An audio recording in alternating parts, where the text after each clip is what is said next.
to wake up.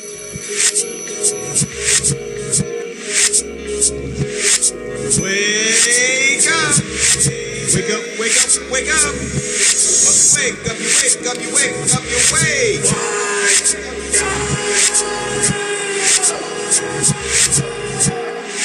It's time to wake up.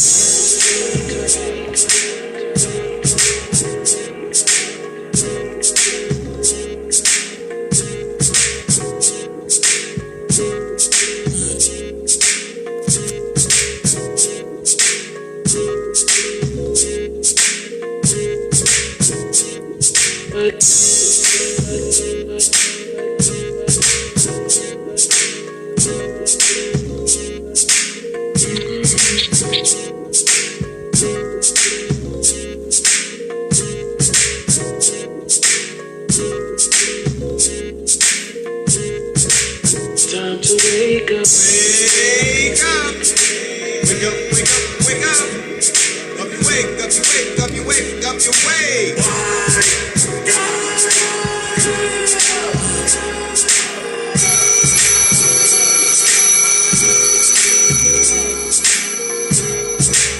Time to wake up.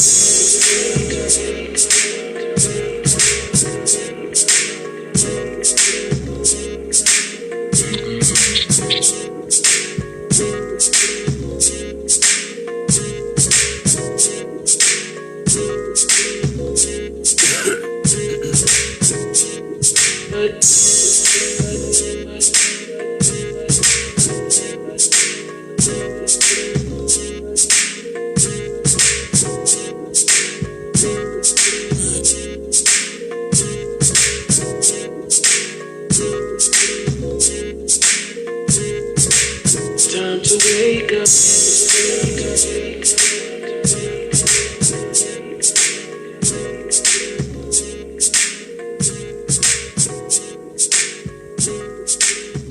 Good morning. Good morning, everybody. Welcome to the Wake Up Show. How you guys doing today? I want to say happy Sabbath. We got that feedback. Guys, say happy Sabbath. Excuse me. Y'all know how it is early in the morning. I'll be all cool until it's time to get started. And then the phlegm wants to act up. So again, welcome everybody on Facebook, YouTube, to the Wake Up Show. I'm Brother Isaac K. Fingers. Before we get started with anything, I want to give all praises and all glory to the Father in the mighty name of Jesus, who's blessed forevermore. Please like, share the video, start watch parties, do what you got to do.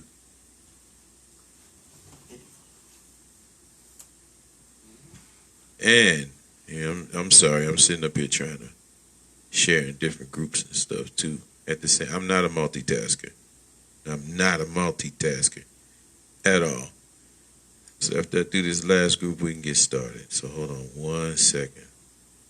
Again, I do thank you guys for tuning in early in the morning. And what we're going to do today is part 2 of 400 years times been up. We're going to do a little recap of part 1, I'm sorry. Do a little recap of part 1. And then we're going to get into this part 2 part. All right? Just give me 1 second. But what you can do is you can turn to, my scriptures that I always open up all my lessons with, which is Isaiah 28. And we're going to start reading in verse 9. And I always do this for the newcomers, for the people that may get sidetracked by people called Christian and urban apologists trying to tell them you can't do that. Well, we're about to read what the books say. And we're not about to add to it and saying that what we're reading is mockery. You will run into people that will tell you that what we're about to read is some mockery stuff. And it just really just tripped me out the way some of these cats twist this whole thing. So let's go to Isaiah 28. I'm finished now. So let's go to Isaiah 28.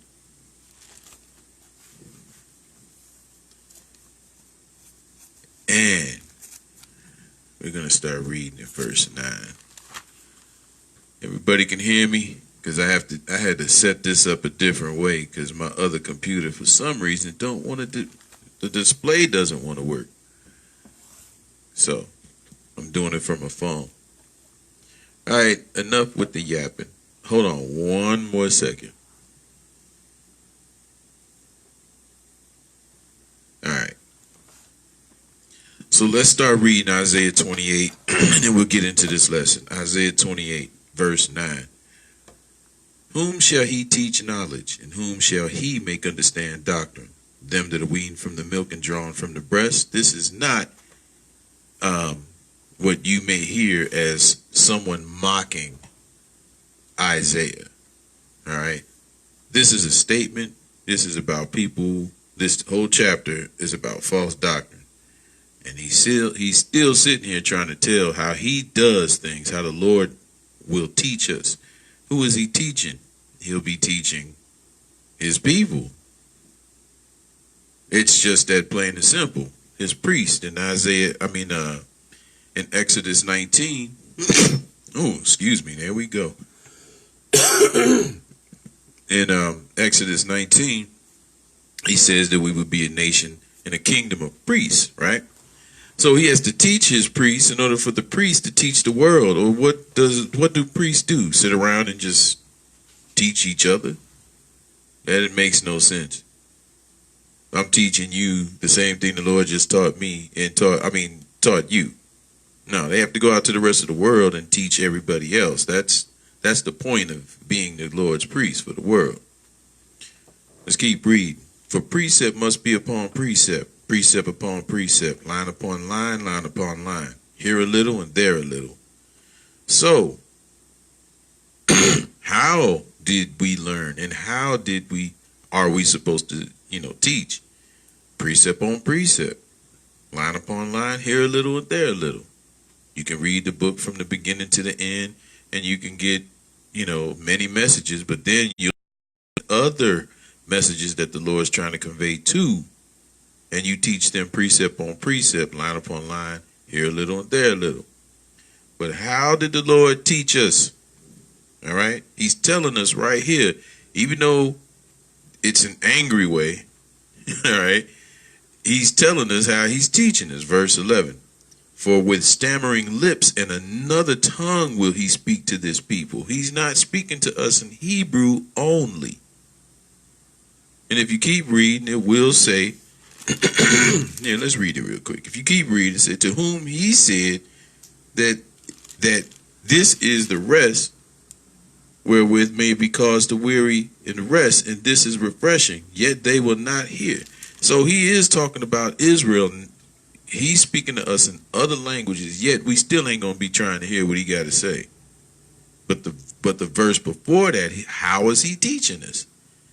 We're slaves. We're in captivity around the world. So he's not going to teach us directly in Hebrew. He's going to speak to us in stammering lips and other tongues. Will he speak to his people? Let's go to Isaiah 8. Thank everybody again for tuning in. Verse 20. To the law and to the testimony. If they speak not according to this word, it is because there is no light in them. So if they're not speaking from Genesis to Malachi and then Matthew to Revelation, there's no light in them. You just can't teach the old without the new, or the new without the old. Definitely can't teach the new without the old at all. But he's saying, to the law and to the testimony, if they speak not according to this word, is because there is no light in them.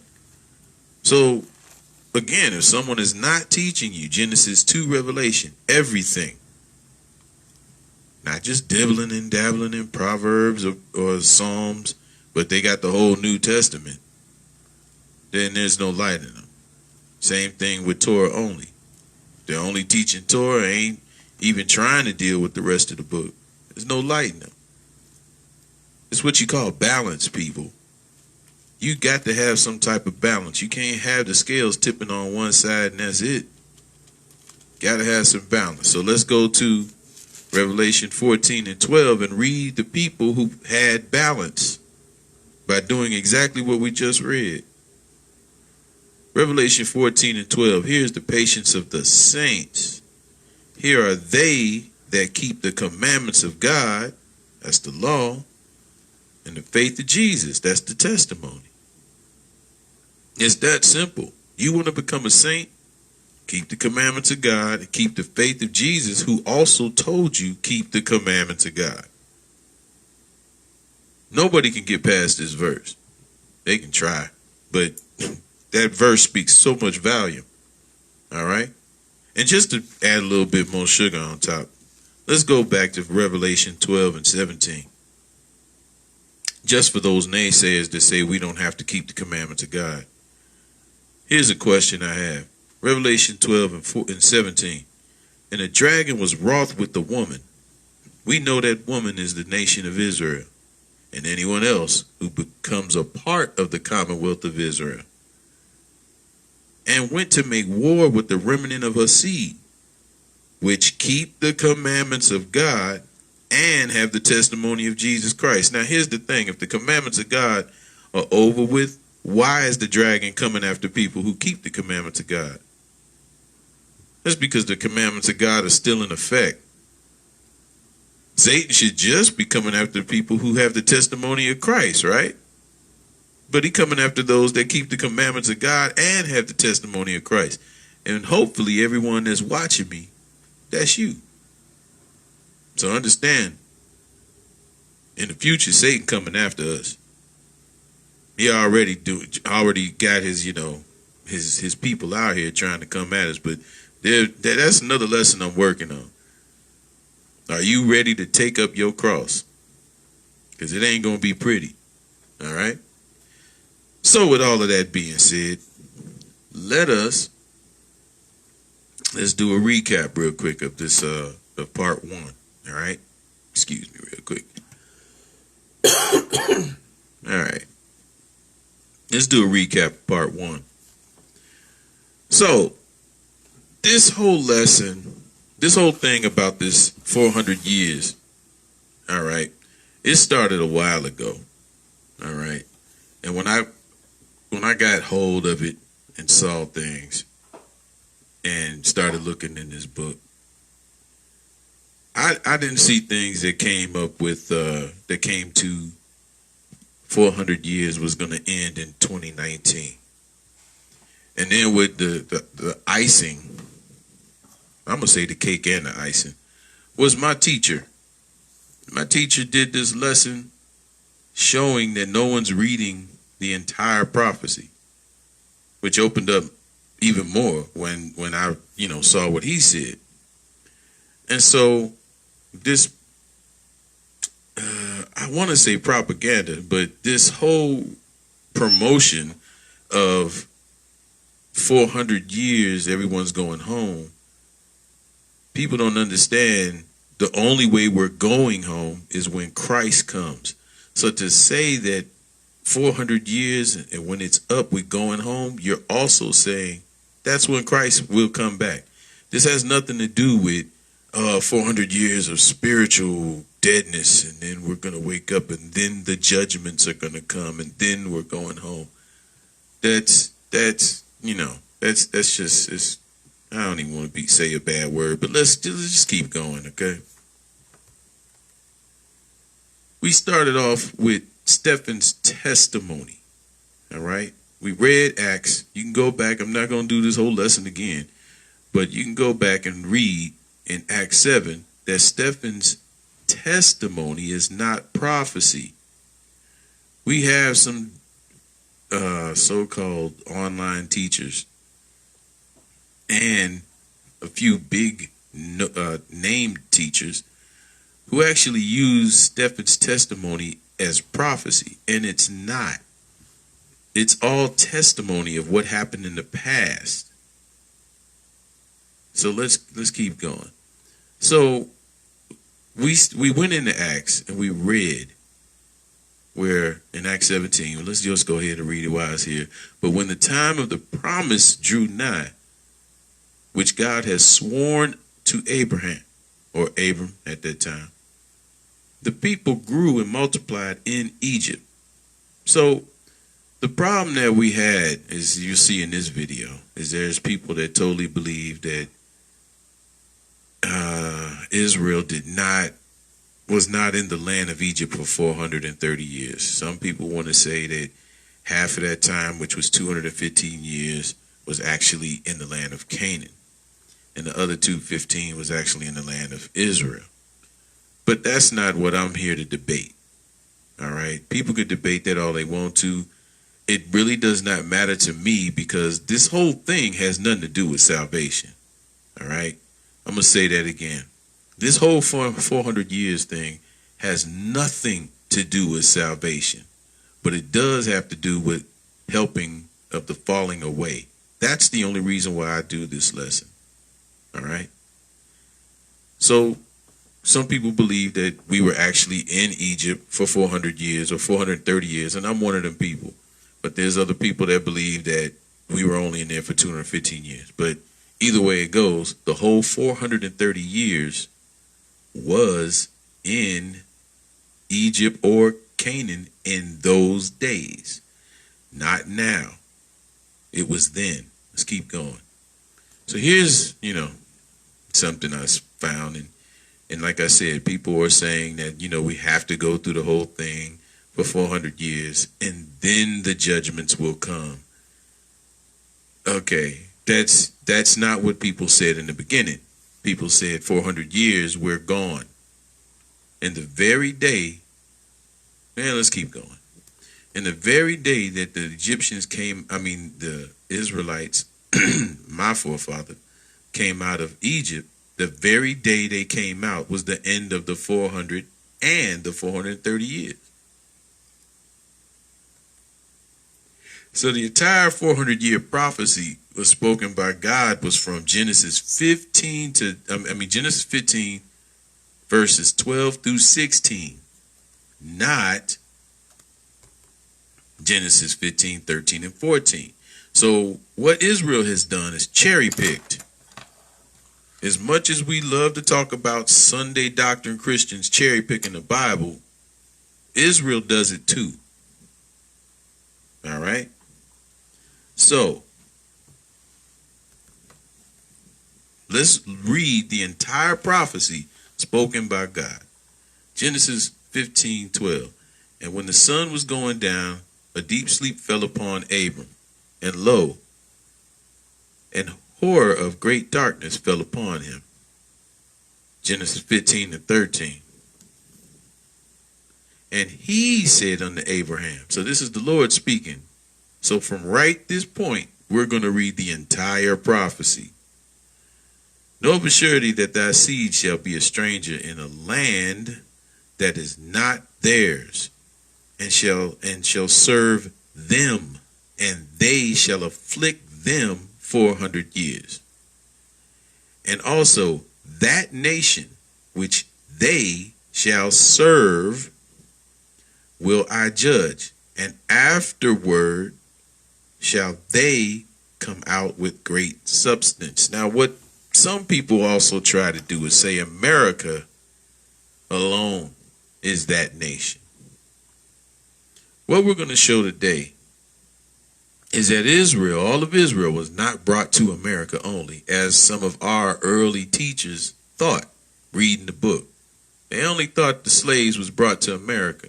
So this is why another false doctrine that's out there called America is Babylon and that's it. No. Babylon and Egypt represents bondage. That's throughout the world. Babylon is the rest of the world too. And its systems. And its systems too. But as long as you believe in some other false doctrines, this will make sense to you. This 400 years. But it shouldn't make any sense now because the 400 years is passed up. But let's keep reading the rest of what the Lord said in his prophecy. Genesis 15, and thou shalt go to thy fathers in peace. Thou shalt be buried in a good old age. Now this is the part, this is the verse right here that the Lord is still speaking, but nobody reads it. They stop at 14, as I showed you earlier. But in the fourth generation, they shall come hither again. That means they're going to come right back here to where I'm telling you this dream. Because remember, he's asleep and darkness came upon him. So he's in the land, and I wish I would have wrote it down, but I forgot what verse it was. I forgot what book it was. I got to look at it again. But it actually talks about Abram. It's in Genesis. Y'all can look it up yourself. It's in Genesis, and it's right before Sodom and Gomorrah. And I forgot to write it down. But it talks about how Abram dwelt in the land of the Amorites.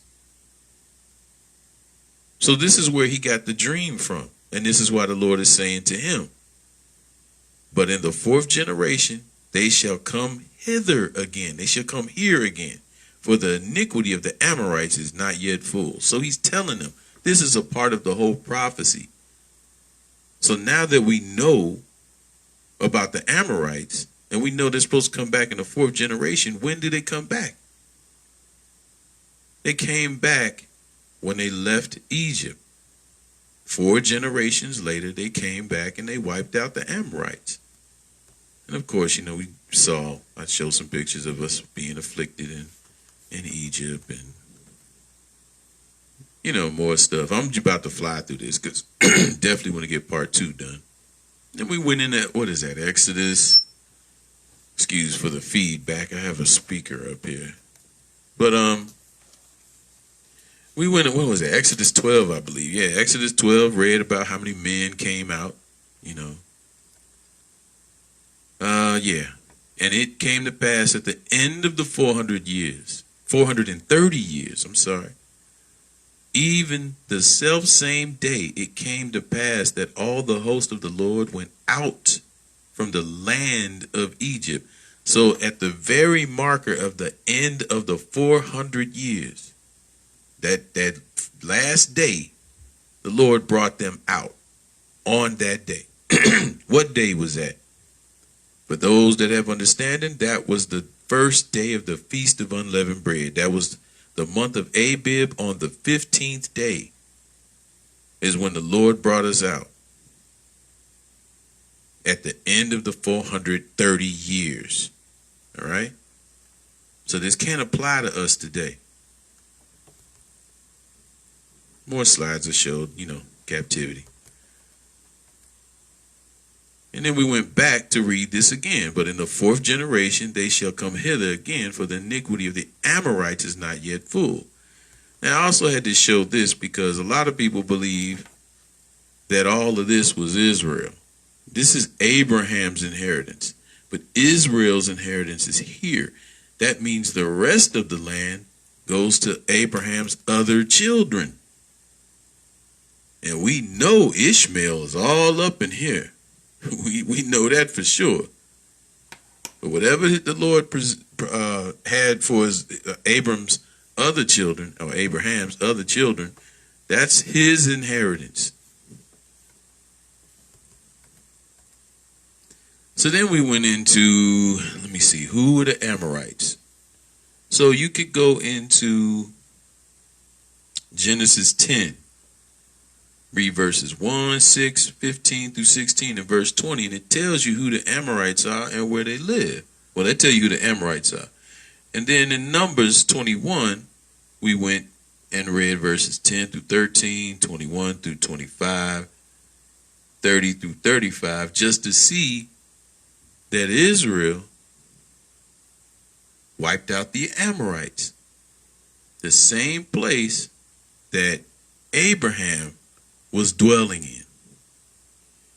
Then we went into Amos 2 and we showed that God said himself, he killed off all the Amorites, but he used Israel to do it because their iniquity was full. They sinned so much it got on God's nerves, and once a nation does that, then he destroys that nation. Now, in the future, it's going to be all nations because the Gentiles run it until Christ comes back.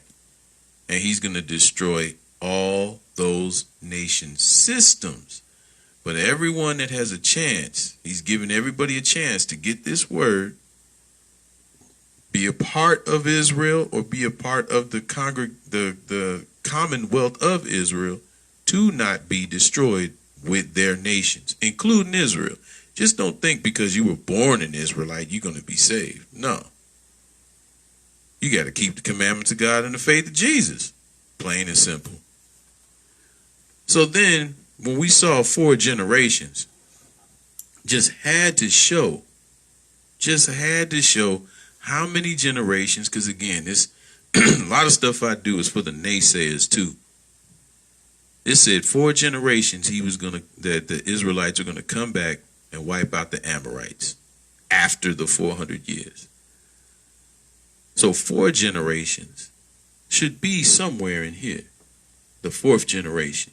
All right, because what we do know in Joshua, this is Solomon and Rahab, and she said, we heard of what you guys did around, the area, and our men were afraid, didn't even want to fight.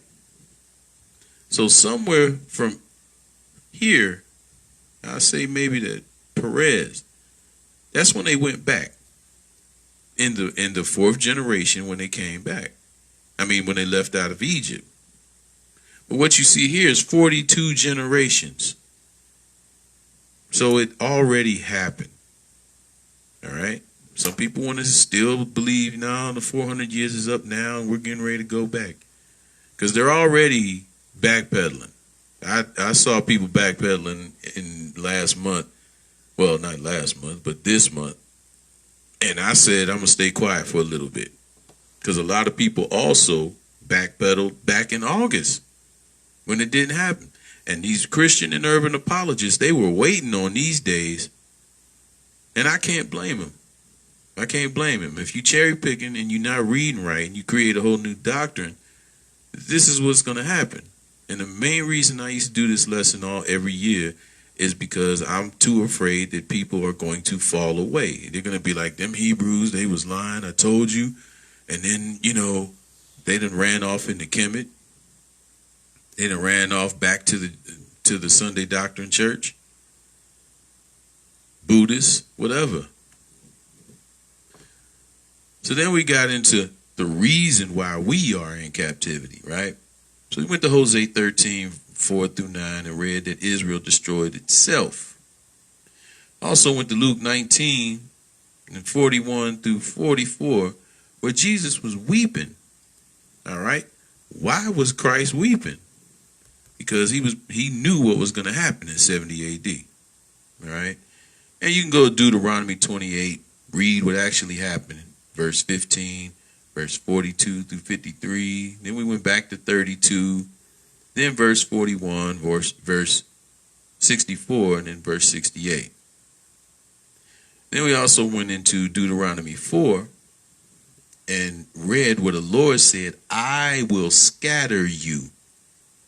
In Deuteronomy 4, verses 26-31, that's what the Lord said, I will scatter you. And that's exactly what he did. So there was a siege in Jerusalem in 70 AD. And this was what Christ was, he was crying about. Because he's like, if you guys only knew what you were supposed to get. But now he's seeing what we're going to get. Well, what we did get. And he was weeping about it. And that's a shame. Our God in the flesh at that point in time was crying because he loves his wife so much, but the wife just didn't want to listen. All right. So we ended up going into slavery, in chains, on ships, sold to the 4 corners of the earth, not just America. And that's what we're going to deal with today, how we were scattered. You got to get that mindset of just America only out of your mind. Babylon is all the world, not America, not New York. The center is in Rome. Brothers and sisters.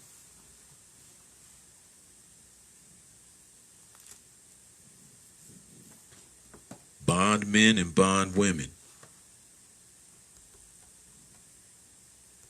So after we set the siege of 70 AD, had to show how we scattered. All right. One of the ways that we were scattered also was by migration. So this is the land of Israel. Now before 70 AD, over here is Assyria. And when the Babylonians overthrew the Assyrians, the other 10 tribes, they scattered and ran and fled into Africa. And it was the land of Ham, but we call it Africa now. So they scattered, all right? And they ran south because they knew there's no use of running north. That's all white folks. How are we going to hide among them? And even if they did run north, they most likely would have became slaves anyway. But they ran south into Egypt and then ran past the Sahara Desert into West Africa, a land that was unoccupied. But this is how it was looking at the time. So you have the land of Canaan. This is where Abraham was. This is where the Amorites, who were Canaanites, were at. This is Mizraim. This is Egypt. So after they came out of Egypt, they wandered 40 years and they came back 44 generations later and they killed off the Amorites. That's what's in the prophecy. But you have the land of Foot, should be a H right there. But this is Libya. Then you got the land of Cush, which is Ethiopia. Now you can see Cush up here too, but we're just sticking with this part of the continent. So all of this was occupied by the Hamites. It was not anyone living here. All right? This would be what, if you're a Apocrypha person, Ashtoreth. That should be Ashtoreth. Or if I'm saying it right, I hope. But that's where we fled to. But the Lord wasn't playing. You can read in Jeremiah 29, he's like, you ain't getting away from me. But I'm going to save that for another lesson. But here, we got West Africa again, Central and West Africa. And what you can see here is the Bantu. All right? So the Bantu actually kept going further south. And in another lesson, I can show you too. Let me see if I can see it on this. Let me see if I can see it on here. Okay, yeah, we could. Nah, yeah, we can use it here. So you got some, I think the Limba tribe, who are supposed to be the Levites, they didn't even take this route. They came through Saudi Arabia, crossed right here at the Horn, and also went into South Africa. But the whole thing is we knew to run to South Africa. That's what we did. We knew anytime we were in trouble and white folks, Gentiles, were coming after us, we knew to go flee into Egypt. Or in this case, the continent of Africa. Just keep going south. All right? Excuse me. This is why all of this was called at one time Negroland. Because again, you had Foot, the Libyans, Mizraim, the Egyptians, and the Ethiopians. Cush, right here. But we fled past, came down here, and we were, what's Negro in Spanish? Black. So they named this whole continent Negroland, even though it was still named Africa. They named it Negroland. Let's get a closer look. All of this. And some people have probably never heard of this, like Negroland. That's what it was called. So the slave timeline. This what we're gonna read. Now, here's my source. All right. You can go look this up on Google right now and read this slavery timeline. Notice what the slavery timeline starts at 1400, not 1619.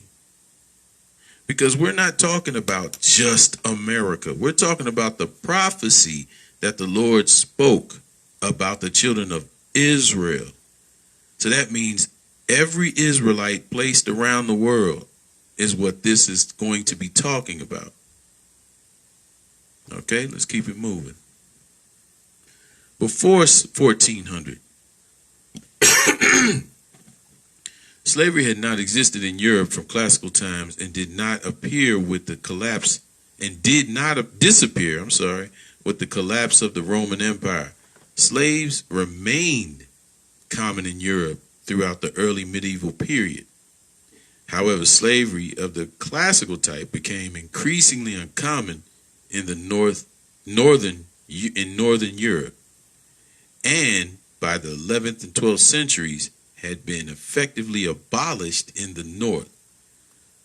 Nevertheless, forms of unfree labor, such as villeinage and serfdom, persisted in the north well unto the early modern period. In southern and eastern Europe, classical style slavery remained an normal part of the society and economy and trade across the Mediterranean and the Atlantic seaboard meant that African slaves began to appear in Italy, Spain, southern France, and Portugal well before the discovery of the New World in 1492. So we started appearing as slaves there, because in 70 AD, when Titus and them came, the Romans and them came, they were killing us off. They're like 500 crucifixions per day of us. And then there was some they took back as slaves. But a lot of us escaped and fled into Africa, like I showed earlier. From about the 8th century onwards, an Arab-run slave trade also flourished. So from the 8th century all the way up to the 1400s, guess who was the first ones that had Israel in slavery? The Arabs. And this is way before 1619, people. Let's keep reading. An Arab-run slave trade also flourished, with much of this activity taking place in East Africa, Arabia, and the Indian Ocean. So we were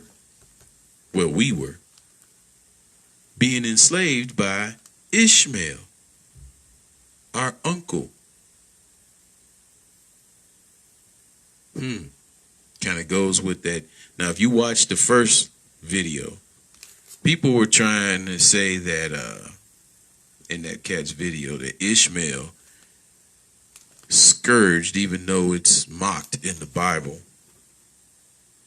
But Ishmael treated us unfairly in the land that's not there, it's ours, right? But they're trying to say that, that actually happened in the first 430 years. I never read where Ishmael actually treated Isaac harshly. He mocked him. That means he teased him.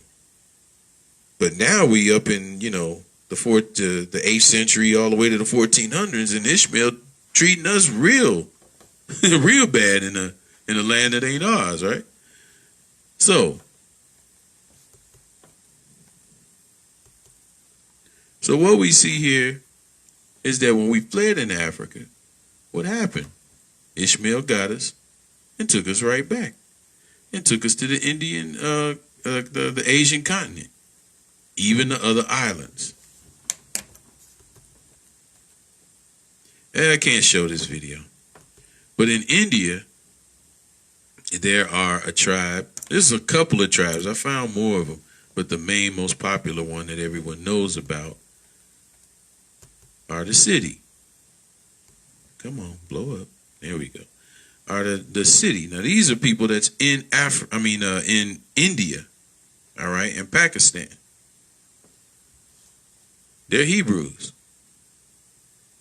So if it's 400 years, I'm not understanding why they haven't left either. Now, we watched the video, but I can't play it because I don't want to get shut down again. But the guy in the video that was the leader said they know that they've been there in India since 1411. That's over 600 years. And remember, the prophecy, I got to keep rolling back to the prophecy of Genesis 15, says that that his people would be treated harshly or ill-mannered and be slaves for 400 years. How is that applying to modern-day Israelites scattered around the world? It's not. So I also showed in India how we're still being ill-treated too, because there's a caste system. This is how perfect the Lord is when he says, I'm going to scatter you, you're going to be bondmen and bondwomen, and these nations are going to put their foot on your neck. So this system that we are looking at is called the caste system. And in the caste system, you're with the modern day caste system is about how much money you have.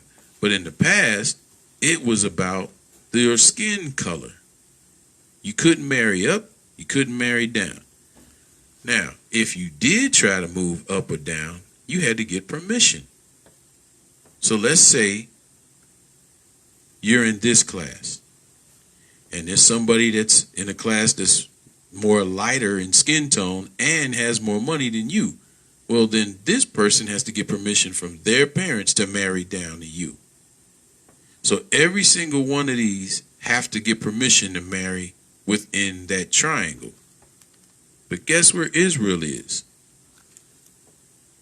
Right there. The untouchables, which is also called the Dalit. Nobody can marry them, period. They off limits. That's the same type of system that we had here in America called Jim Crow.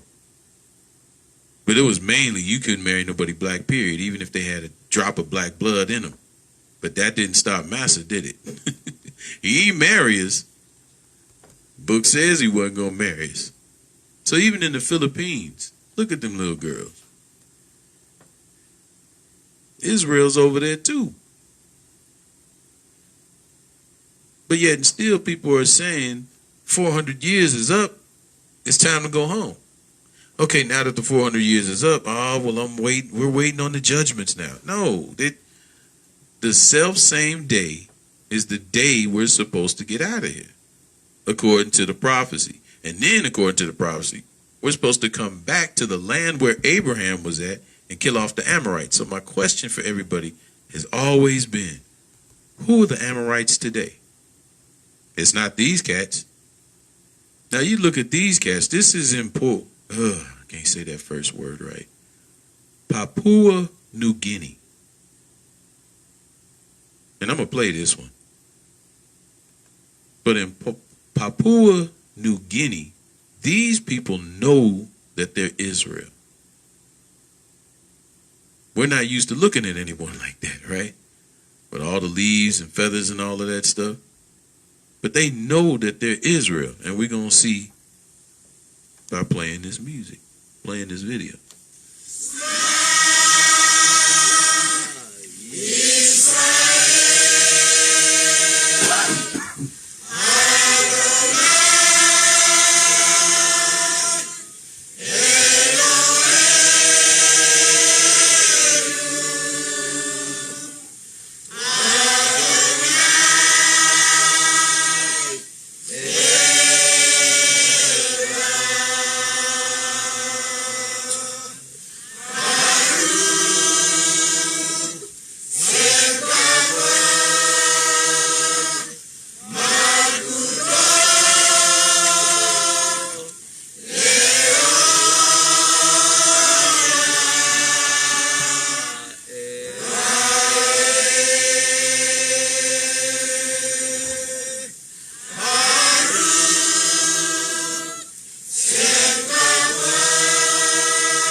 Lord our God, the Lord is one. We are Israel. Shalom. That's what they said. You know, the first time I saw this video, Sister Nancy Cantu, it brought a tear to my eye too. Because knowing that we're scattered and not where we're supposed to be, I felt what Jesus felt. I felt it. I'm like, wow, if we only kept what we were supposed to do, we wouldn't be in these situations. But these people are in Papua New Guinea. If you don't know where that is the island. If you look at Australia, you'll see a big island north of it. That's where these people are. And they know they're Israel. So again, I'm going to ask this question again when it comes to my urban and Christian apologists who claim y'all are not the Israelites. Well, who are these people? None of us went over there and made them say this stuff. They knew this. Oral tradition beats your whatever you trying to do. All right? So, that's what these cats were. So let's get into us. Let's go ahead and get into us. Because people again, people again are still saying that this is going on. All right? It's 2020. I even had a brother say, listen, the end of the 400th year is in 2020. No, that would make it 401 years. And if it makes it 401 years, then that means God is a liar. But we know God's not a liar. Man is. So this whole 400 years is almost up. This whole thing was a misunderstanding. The original people that came up with this in America, our forefathers, thought that we were the only Israelites in the world. They just totally skipped over where the Lord said, I'm going to scatter you. But hey, as time goes on, knowledge shall increase, right? So that's what I don't like to say, false prophecy. But if people keep this up, yeah, you're a false prophet. And what does the book say about a false prophet? If it don't come to pass, at that time, they were to be put to death. But in modern day, if it doesn't happen, stop listening to that person.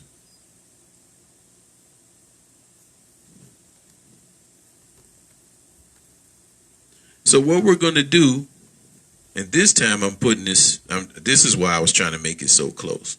So you guys can read it with me. All right? So you see right here, we're at 1441, right? All right. Let's read. Hold on one second. Let's read. This is that same timeline. All right. From that site. Let me go back to that site so you guys can look yourself. Let me go back to that site. Here's the site right here, www. I think it's Bride Chan. I don't know it, but look, write that down. Screenshot. Go to it, and let's start reading what it says. This is the source. Start of the European slave trading in Africa. The Portuguese captains. I'm going to be messing up these names too, y'all. So. The Portuguese captains Antio Goncalves, I don't know, and Nuno. I know people that speak Spanish would be like, he's murdering. Oh, somebody help him. He's murdering those names. These two Portuguese captains, they captured 12 Africans in Cabo Branco, modern Martinique, whatever, and came and take them to Portugal as slaves. Now, this happened in 1441. 12 Africans. Start of the European slave trading in Africa. Now, before then, before the 1400s, because again, the Arabs were doing this already. For hundreds of years, they was plucking us out with the help of the Hamites and also the help of Israel. That's another lesson I'm still trying to get together. Well, y'all gonna see Israel sold Israel as slaves too. And it's heartbreaking to find that out. But let's get back to this. So the European slave trading started in Africa. By this, it's saying in 1441. All right. But we're not just going to deal and count the Europeans. We just dealt with the Arabs.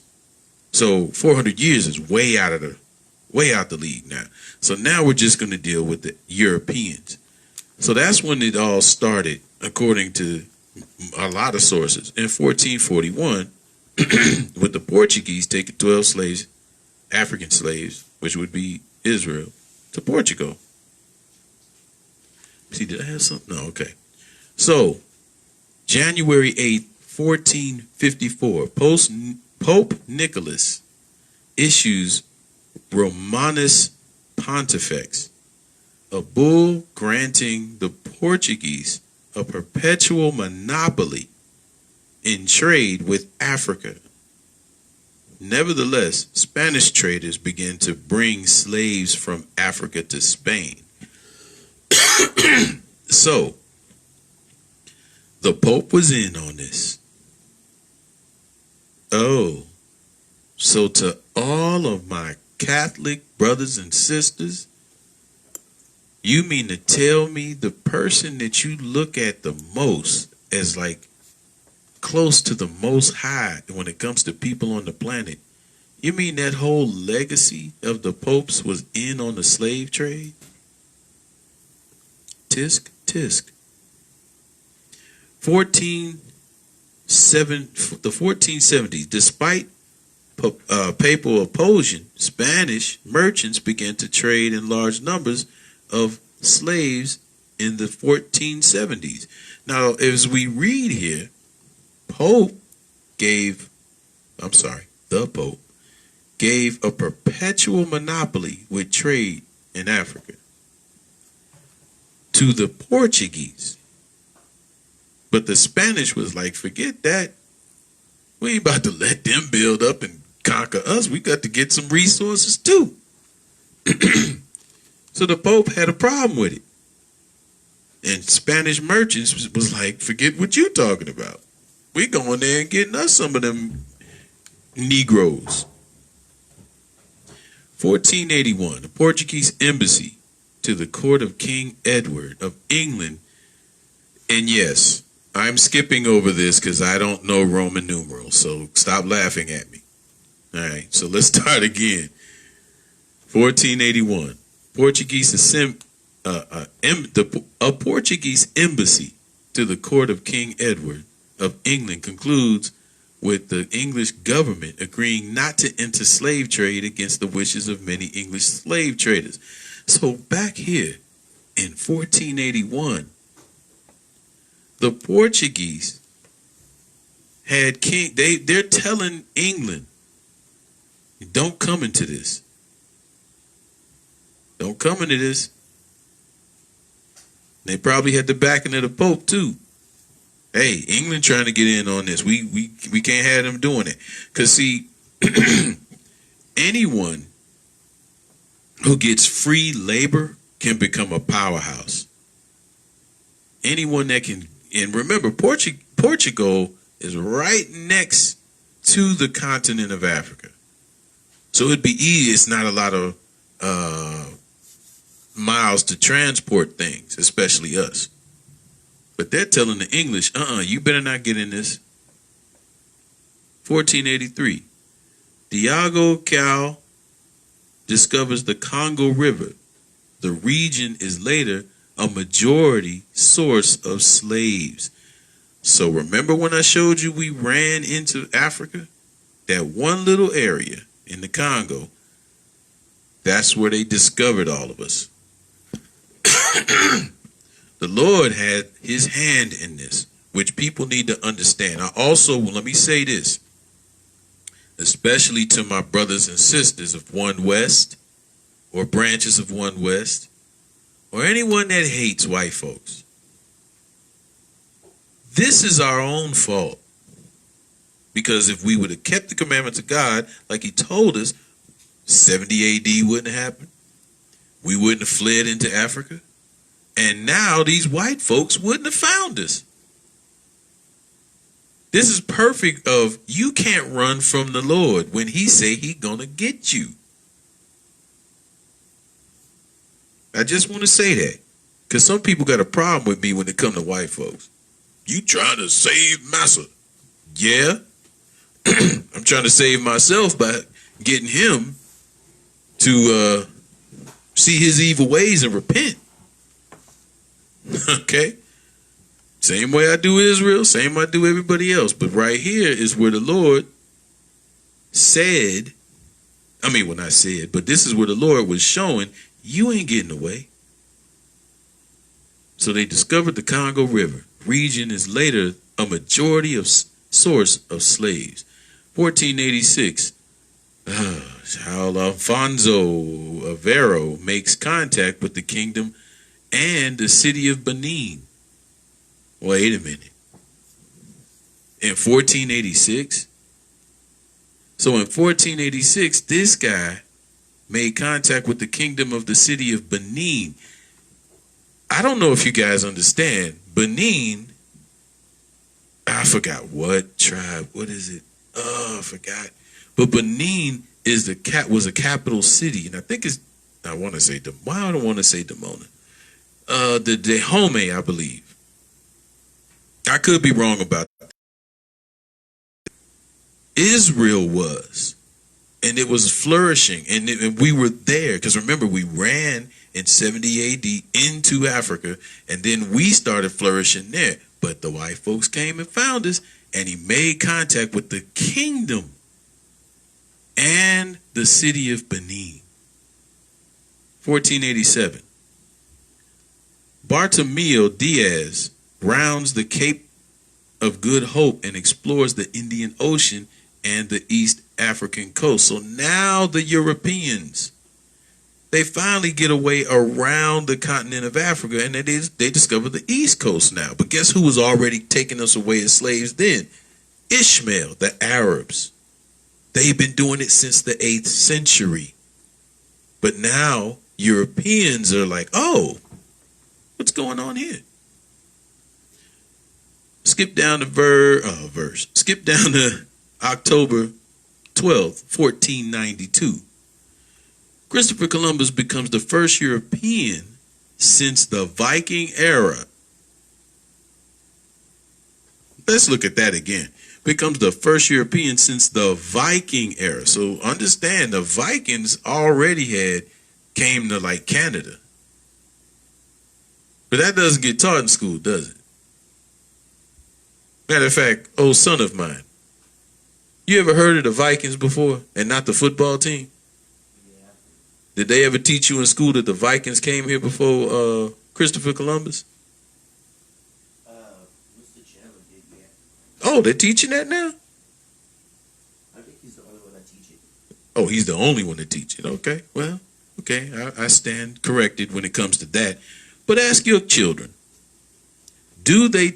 first of all, ask them, do they know about the Vikings? And they probably do from some shows or something. But ask them, do you know that they were here before Christopher Columbus? Because we have a holiday.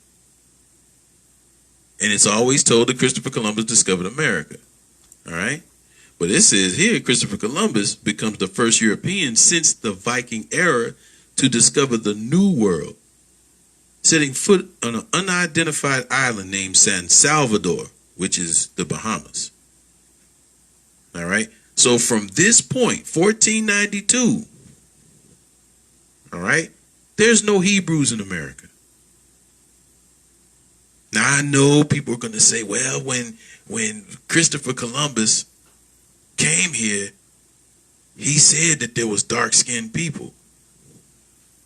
In another video, I'm going to show you how the Europeans, how the Asians, migrated over the Bering Strait into the Americas and South America, and this is why the Indians now and then looked like the Asians. It has also been discovered that the Mayans in South America were actually Asians. The ancient writings of the Mayans, nobody could translate that stuff except the Chinese. Why were the Chinese the only ones? Because they came across the Bering Strait. When they came over here, they discovered they started sailing back and forth. And that's why they can go over the ancient writings of the Mayans, and nobody else can. But how did they turn black, Brother Hazard? The Egyptians started sailing too. Back in the 1980s, there was a discovery. You can look it up yourself. They tried to suppress it real quick. But German scientists discovered cocaine in the mummies of the Egyptians, especially the kings. And there's only one place on the planet where the coca leaf grows, and that's South America. So when those Egyptians came over here and they saw these Gentiles who were the natives, that's how you got some black Indians the first time. But we're going to deal that where we started mixing with them too. But let's get back to this. So 1502. We're still not at 1619 yet, are we? So in 1502, Juan de Cordoba of Seville becomes the first merchant we can identify to send an African slave to the New World. Cordoba, like other merchants, is permitted by Spanish authorities to send only one slave. Others send 2 or 3.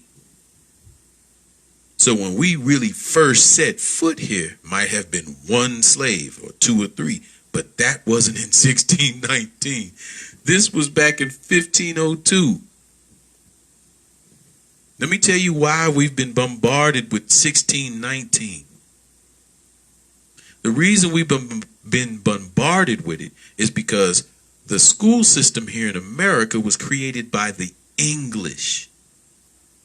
The English are not going to tell the history of another people that they had wars with. They're not going to tell you the Spanish were here and had slaves way before us.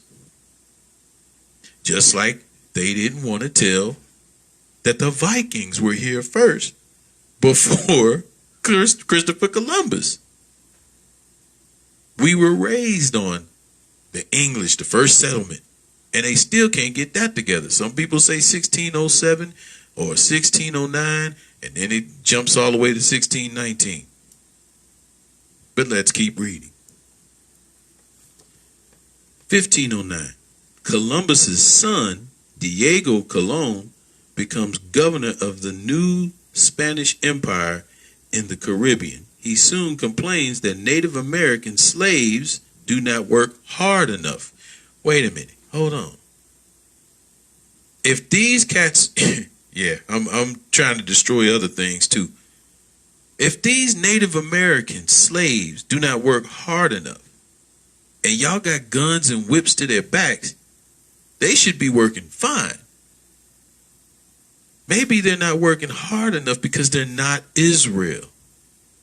These original Native Americans. Let's keep reading.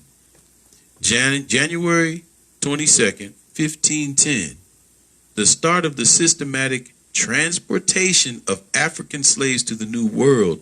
King Ferdinand of Spain authorizes a shipment of 50 African slaves to be sent to Santo Domingo.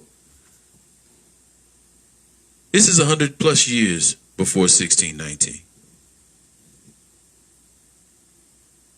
Again, people, I'm doing this lesson because people have been given a false hope. And the problem is, once you give someone some false hope and whatever they were hoping in doesn't happen, they may leave whatever they had.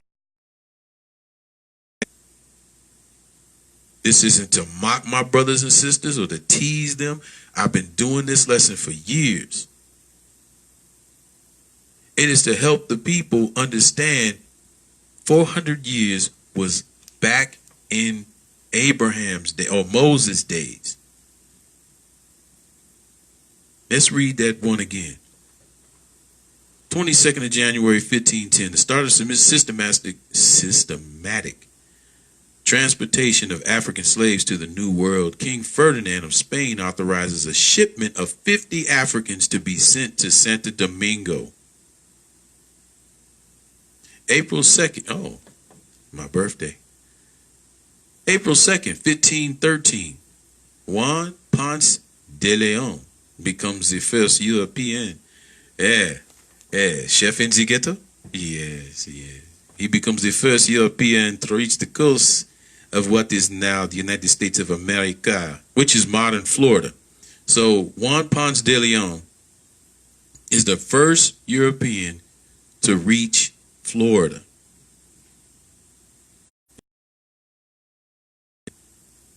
Okay, let's keep reading. August 18th, 1518. In a significant escalation of the slave trade, let's read that again. In a significant escalation of, remember, there was a couple that were brought here in 1502, which is 10 years after Columbus supposedly discovered America. Then after that, there was 50 slaves brought. Now it escalates. In a significant escalation of the slave trade, Charles, grants his Flemish courtier Lorenzo de Gordove permission to import 4,000 African slaves into New Spain. So now they done brought 4,000 Africans over here because it was called New Spain. This is way before 1619, people. From this point onward, thousands of slaves are sent to the New World each year. But this, again, it's back in 1518, 100 years before the English wants to tell people about their successful colonization. But we're going to read some of their failures. All right? Let's go down here to 1522. A major slave rebellion breaks out on the island of Hispaniola. This is the first significant uprising of African slaves. After this, slave resistance becomes widespread and uprisings common. In 1522, almost 100 years before 1619. Come on, people. I hope this is helping a lot of people. For real. We can't put a number on what's going to happen and when it's going to happen, but let's keep reading. 1524, 300 African slaves taken to Cuba to work in the gold mines. Right up here, 1524, 300. So we done already had a few in the beginning of the 1502 onwards, and then we get to 1518, and now we got 4,000 slaves brought. Now we got 1524, 300 slaves. Man, the Lord is like, I'm sending you in ships. I've already been doing it over here with Ishmael, taking you east, but now these Gentiles are going to take you west.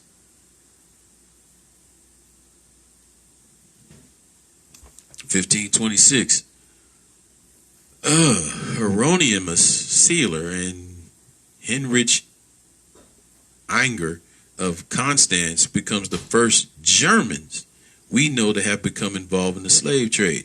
So remember the timeline we read earlier, people. It started with Portugal. Portugal knew how much money they were going to make. And also for people that don't know, the Arabs helped the English on the slave trade because it was profitable. So the Portuguese started. Spain wanted to get in. The Pope said, no, Spain, you can't get in. But Spain gangstered their way in there anyway. Then after that, the English found out, which I'm quite sure the French knew too, and the English found out, and they gang. This is why we saw, if you go back in history, have you ever wondered why were the Europeans always fighting each other? It wasn't about the land that they lived on. It was about all the money they can make in Africa and also in America. So now the Germans find out about this. And they like, hey, we got to get in on this too. 1527. Earliest records of sugar production in Jamaica, later a major sugar producing region of the British Empire. Sugar production is rapidly expanding through the Caribbean region at this time, with the mills almost exclusively worked by African slaves.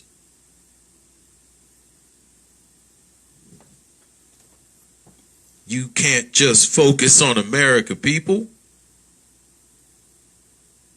If your mind is that narrow to just think of America only, you won't get this and you will hurt yourself.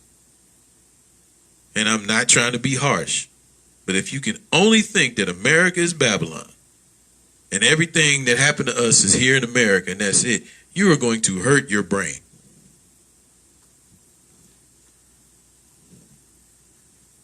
This is in 1527.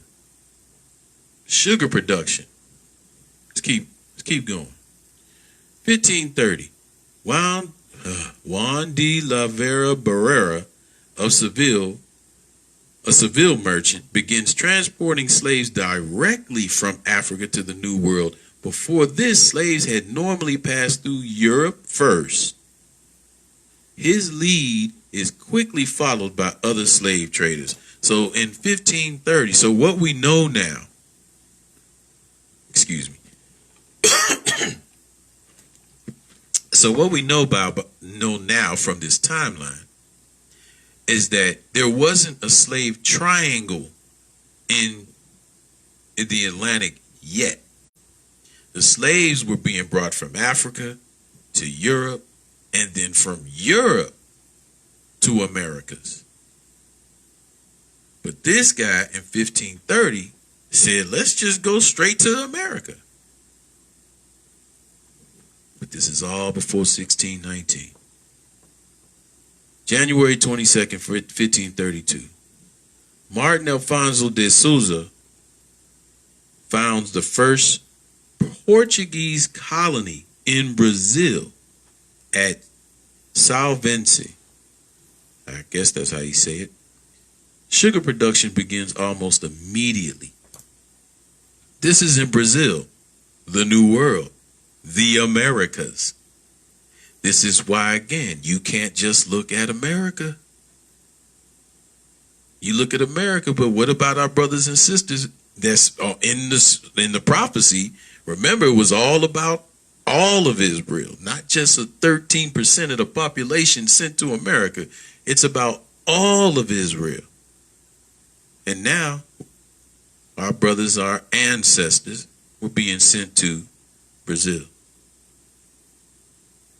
And if you do more study, you will also find out that half of the population in Brazil is us.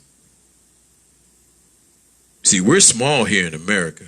We're only 13% of the population. And what makes that sad is that it's like 70% of that is all locked up in. And the majority of prisoners in the whole world is all in America. So we're small, but in Brazil, half the population, it's probably over half by now, is Hebrews. Because there were more Hebrews sent to South America than any place else. Let's go down to the bottom. 30. May 1539. Hernando de Soto, following reports from Cabeza de Vaca, lands on the coast of Florida. Of about 1,200 men in his expedition, around 50 were African slaves. After exploring modern Alabama, Arkansas, Florida, Georgia, Mississippi, and South Carolina, the expedition ended in disaster. So these 1,200 men, they were exploring the South, and they had 50 African slaves with them, and it ended in disaster. We're going to get to what happened to a lot of slaves later on in this lesson. September 1541. We're still not at 1619 yet, people. On his third voyage to, this is where. This is where Chef Nzigeto has to come in and start reading. Yes.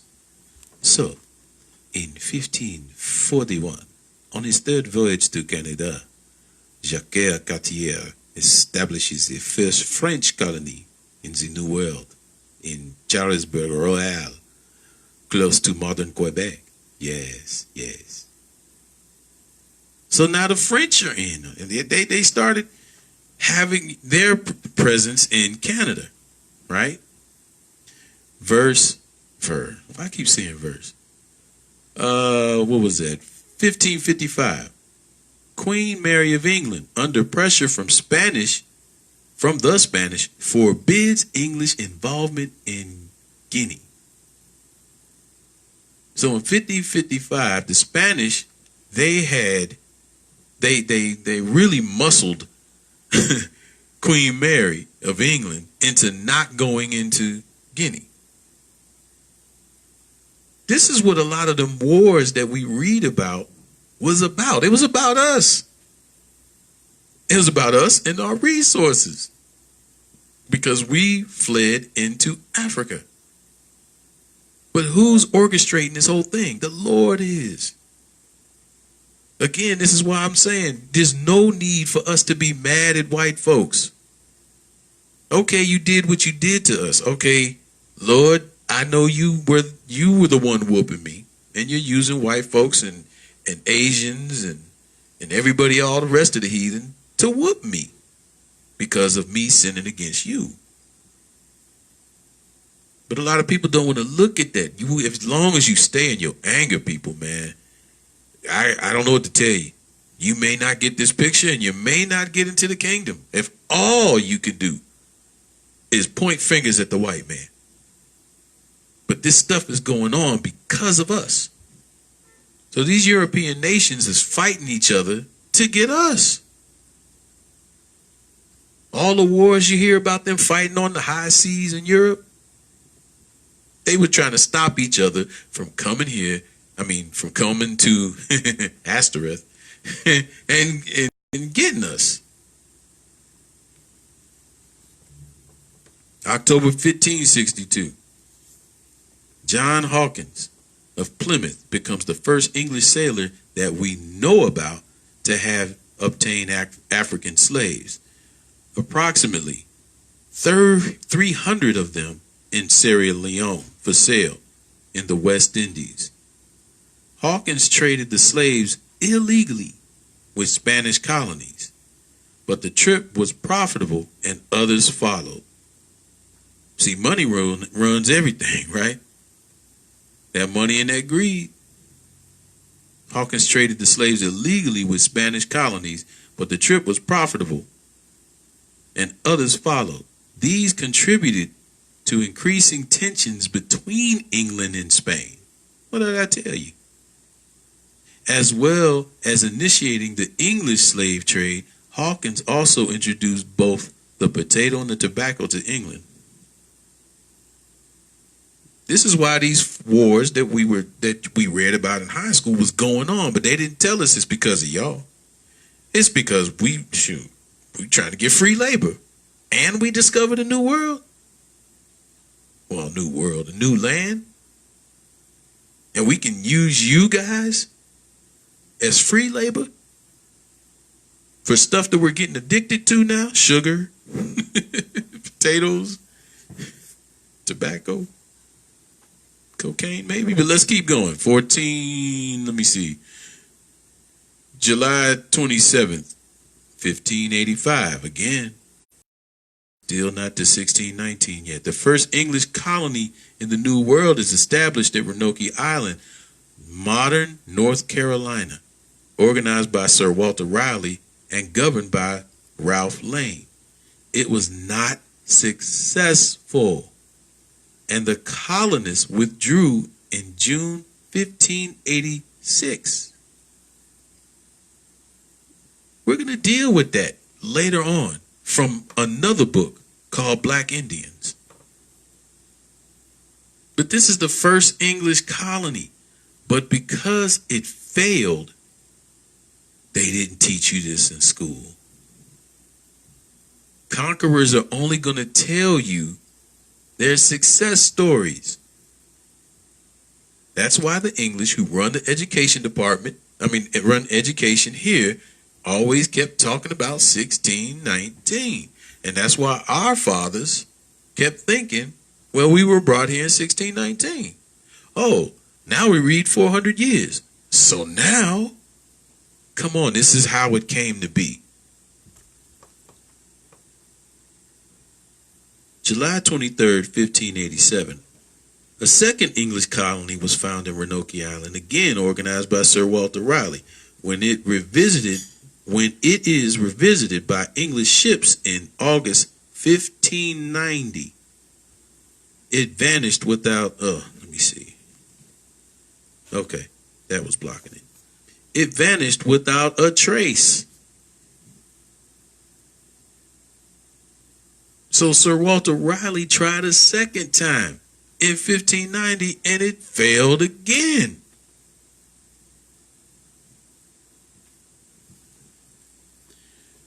(1601). Okay, we finally got into the new century.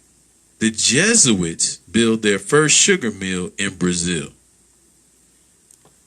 This is when they started taking us more and more into South America, because sugar plantations was the big thing. Cotton and tobacco was here in America, but sugar was the main thing in South America. 1607. Now here is where it goes back and forth, because people say that it's 1607 or 1609, but a lot of us been taught that it was 1619. 1607, Jamestown, the first permanent British colony in North America, is founded in modern Virginia. But we just read where they tried it twice before and it failed. And then we read how the Spanish been here with us, bringing us as slaves before 1619.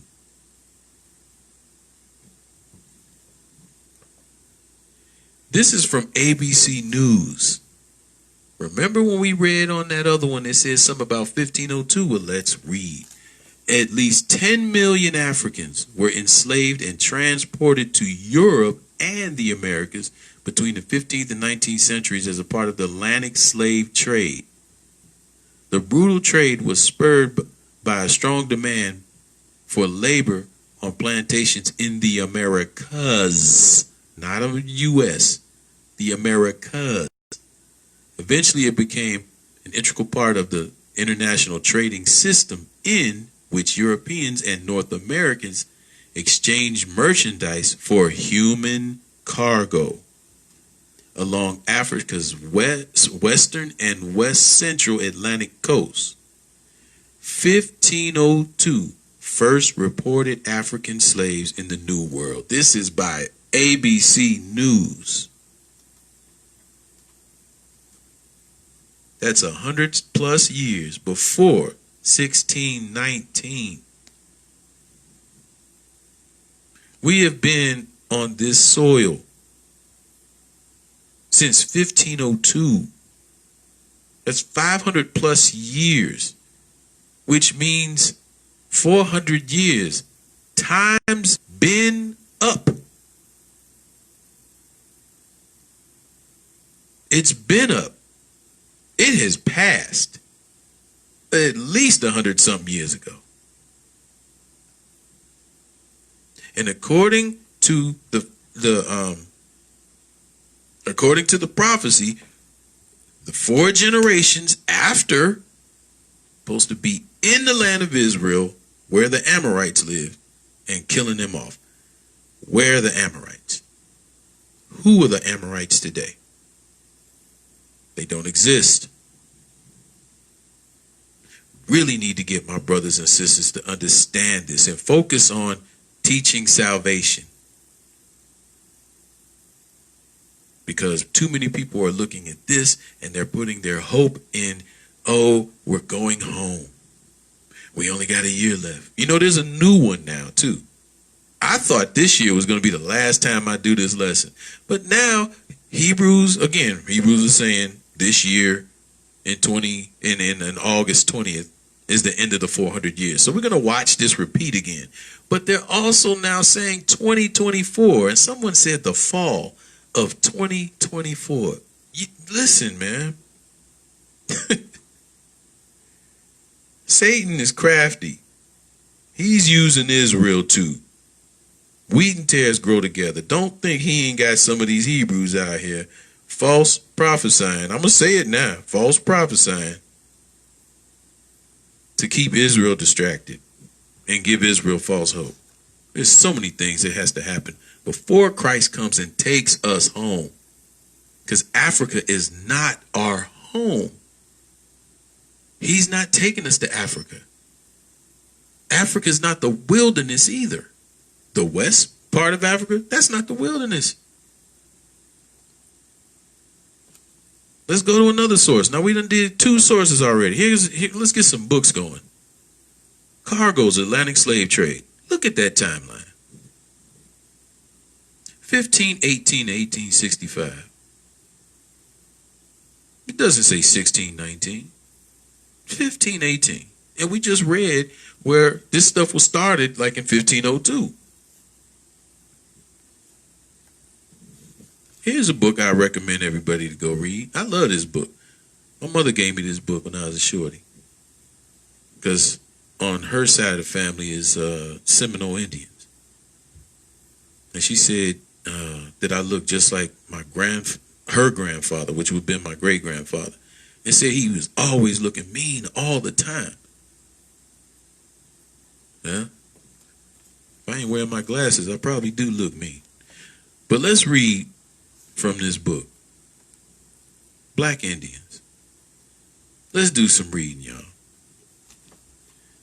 The Christopher Columbus, whose unique seamanship and courage had opened up the Americas to European penetration, also began the transatlantic slave trade. He started by shipping 10 chained Arawak men and women to Seville, Spain.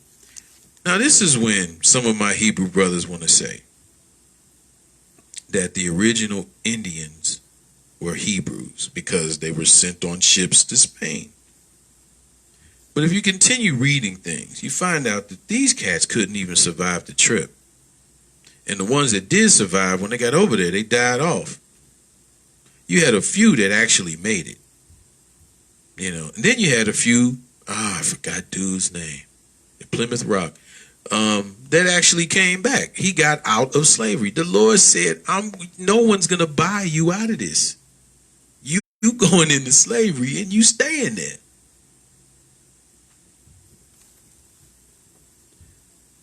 Las Casas, I guess that's his name, Las Casas led a determined effort to halt Indian bondage. He pointed out that the Indians died off by the thousands from diseases, from slavery and European diseases. So these Indians, the original ones, if they were Hebrew, let's understand something that the Lord told us, people. He told us, I'm going to send you and scatter you on ships to the 4 corners. So that means our immune system is better than everybody else's. Our tolerance for pain is better than everybody else's because he said, I'm going to make sure you suffer. But these Arawak Indians died from slavery and European diseases.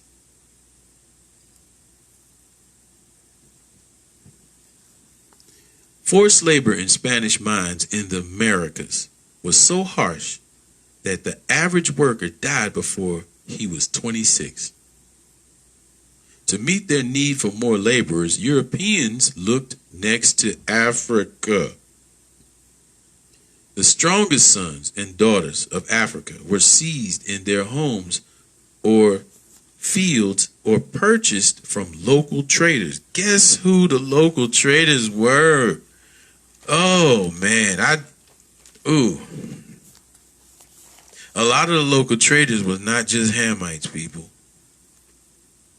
And I know people don't want to hear that. But Israel was selling itself. And I'm going to deal with that in another lesson. The local traders, some Israelites didn't want to be sold, so they captured and sold too. That's facts. Let me see, where did I stop at? The strongest sons and daughters of Africa were seized in their homes or fields or purchased from local traders. They were packed into cargo ships and shipped across the Atlantic. Thomas Brannigan, a Dublin youth who for many years served as a seaman aboard slave ships, described the boarding scene. Now, this is a Dublin youth would be what? Scottish or Irish. Either way it goes, this a white dude. And we're going to read at the bottom, he wrote what he saw, but probably didn't know he was actually quoting scripture while he was writing it. This is evidence. This is the evidence of the Lord. Children are torn from their distracted parents. Parents from their screaming children. Wives from their frantic husbands. Husbands from their violated wives. Brothers from their loving sisters. Sisters from their affectionate brothers. See them collected in flocks, and like a herd of swine driven to the ships. They cry, they struggle, they resist, but all in vain. No eye pities, no hand helps. Deuteronomy 28:68. And the Lord shall bring thee into Egypt again with ships. We know Egypt means bondage. By the way thereof I spake unto thee. Thou shalt see it no more again, and there ye shall be sold unto your enemies for bondmen and bondwomen, and no man shall buy you. No eye pities, no hand helps. This is what thus saith the Lord. And this Gentile wrote down what he saw.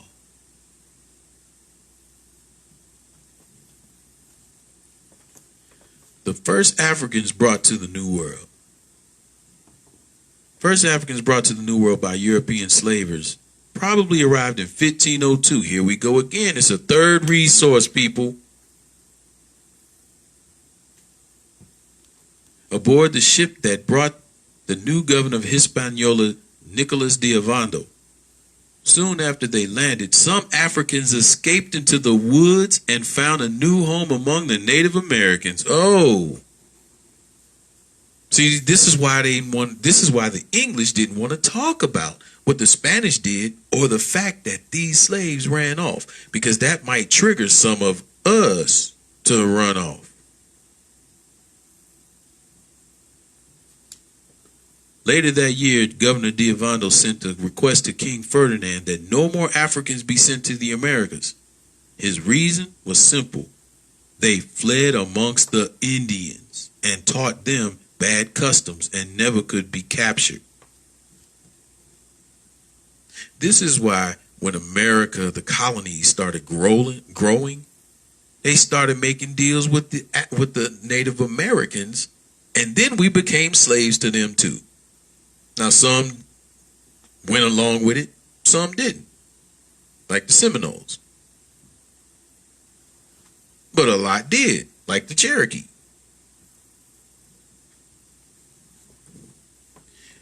In the century following Columbus' landing, millions of Native Americans died from the combination of European diseases, harsh treatment, and murder.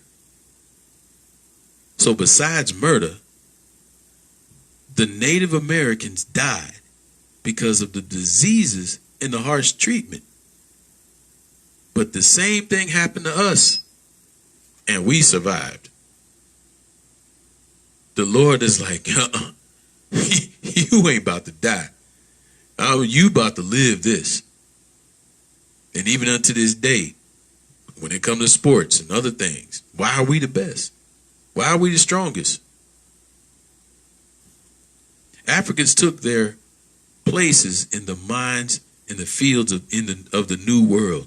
The 80 million Native Americans alive in 1492 became only 10 million left alive a century later. So the original Native Americans who were not Israelites were dying off. However, what happened with us? But the 10,000 Africans working in the Americas in 1527 had by the end of the century become 90,000 people. So as the Native American Indians are dying off, we're multiplying because massa's breeding us like crazy. And for those that ran off, they got with the Native Americans too. So this is why I should have put it in here. But I have another lesson where I'm going to show you that from the time we were brought here and ran off all the way up to 1814, we were breeding. So then after 1814, when the camera was invented, that's why you see all these pictures of these mixed Hebrews and Indians. But the original Indians were not Hebrew. They were dying off because they didn't have what we have. They ain't have the skin tone to protect them from the sun. They ain't have a great immune system. The Lord was like, I'm gonna make sure you stay strong. On July 13th, 1984, the people of Roanoke Island, North Carolina, their names I can't say the word, y'all. Tease me later, talk about me. On books, t-shirt, emblemized on books, t-shirts, and silver commemorative medallions began a year-long celebration. It is their proud claim that U.S. history began with the British settlement on their island. Wait a minute. Didn't we read that Roanoke Island failed twice? So now here's proof. The U.S. began the British settlement on their island.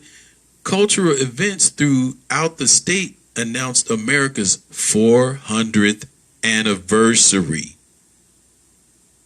And the U.S. government issued a special Roanoke Voyages stamp. So, if they're saying in 1984 that Roanoke Island really started the 400th year anniversary, that would make it 1584. We read that earlier, didn't we? Didn't we read that earlier? We read where Roanoke Island failed twice. But the U.S. government issued a special Roanoke Voyage stamp, America's 400th anniversary, which would take it back to 1584. This has nothing to do with 1619. Someone's lying to us. And we're believing this stuff. Let's keep reading. In June 1526, Lucas Vasquez de Leon, a wealthy Spanish official in the city of Santo Domingo on Hispaniola, founded a colony at or near the mouth of the PD River in eastern South Carolina, 6 decades before Roanoke Island, 8 decades before Jamestown, and almost a century before the Mayflower landed on Plymouth Rock. Come on, people. Elion began his North American dream. Elion's effort has been overlooked, perhaps because most of the people prefer to began with the arrival of the English-speaking Anglo-Saxon, the British law. That's what we're taught in schools. That's what our ancestors. Okay, I'm back. They're giving me a bad thing, so we're going to start at the top of this again. All right? In June 1526, Lucas Vasquez de Leon, a wealthy Spanish official in the city of Santo Domingo, Hispaniola, founded a colony at or near the mouth of the PD River in eastern South Carolina, 6 decades before Roanoke Island, 8 decades before Jamestown, and almost a century before the Mayflower landed on Plymouth Rock. Elion began his North American dream. Elion's effort has been overlooked, perhaps because most people prefer to believe that U.S. life began with the arrival of the English-speaking Anglo-Saxons living under British law. And like I said, this is why we were taught what we were taught, and our ancestors in America was taught what they was taught when they receiving education. So they believed in 1619 was the start of the 400 years.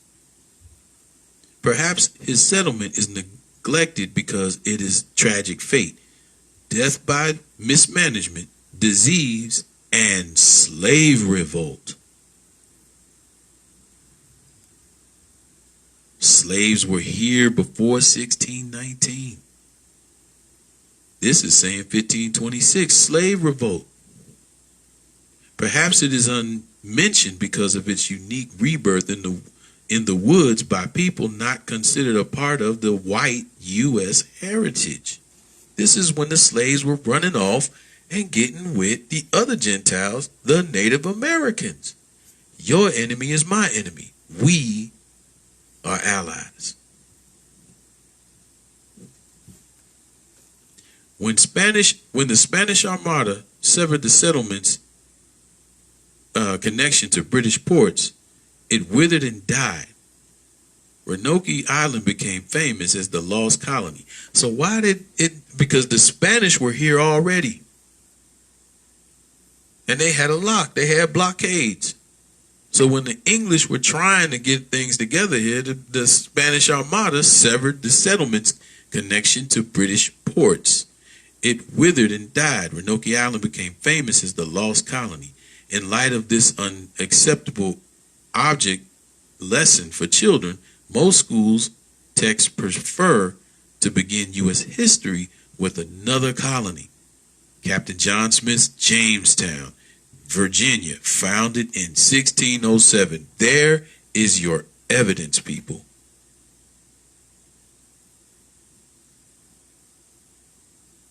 Unacceptable object lessons for children. They did not want to teach the children that, yeah, we were here twice before and just failed.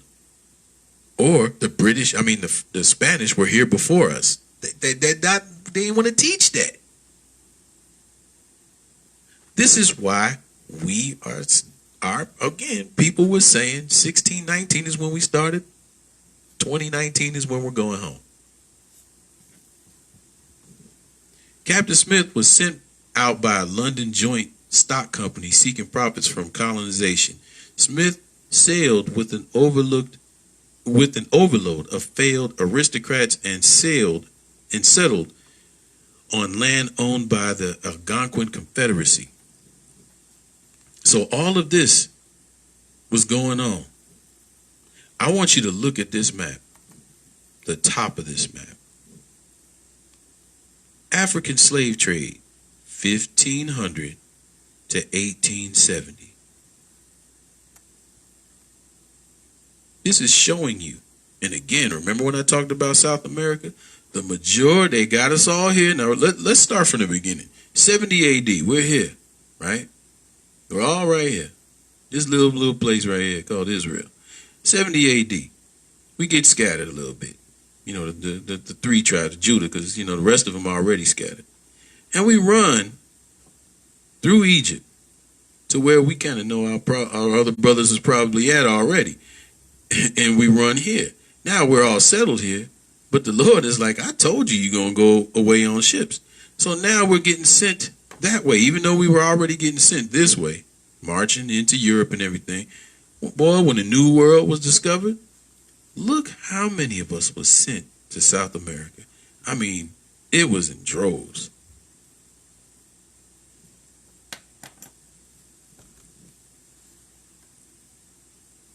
And they had hebos to sell.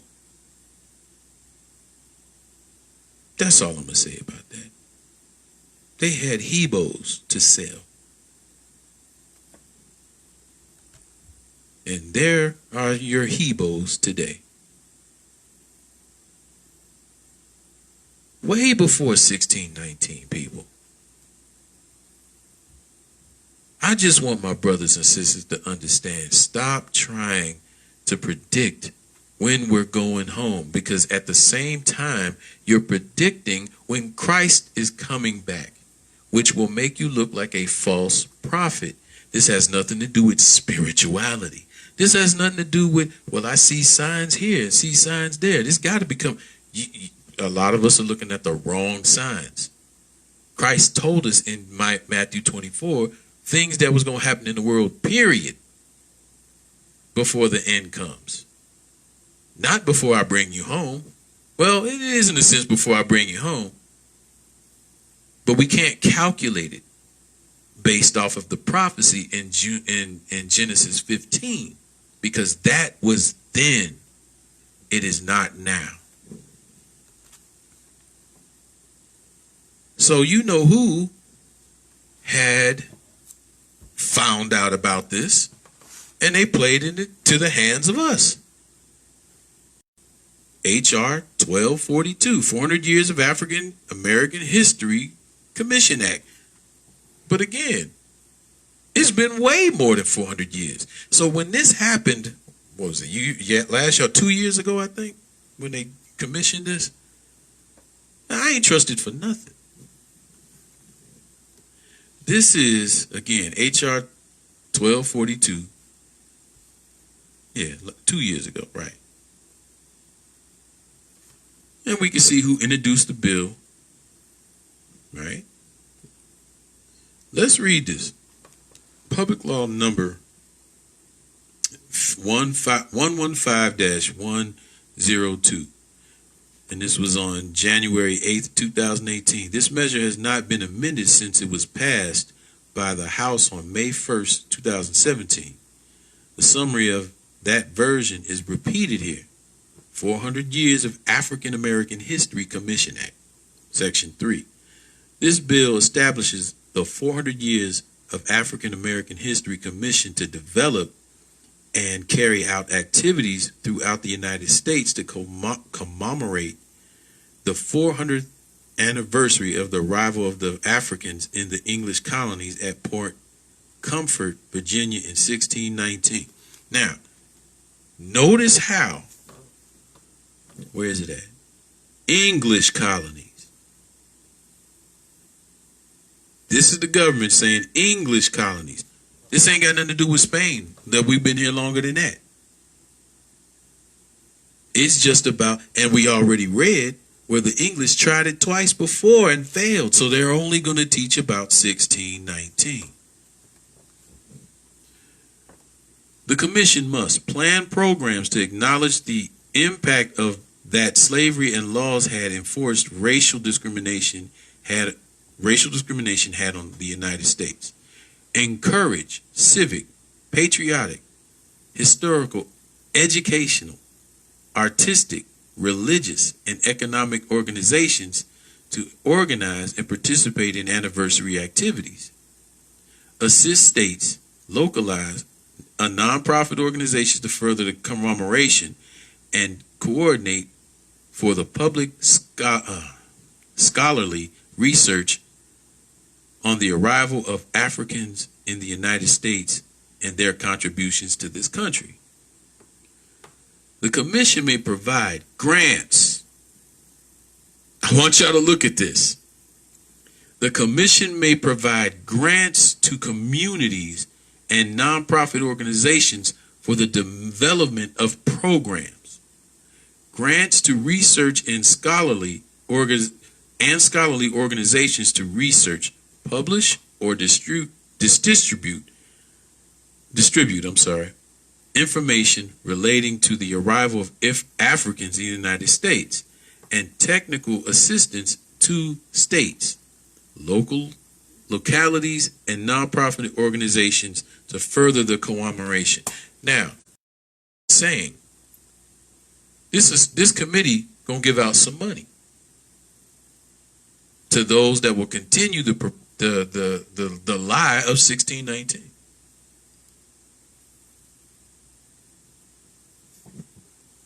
So there was money involved with this. That's why it passed, because there was money involved with this.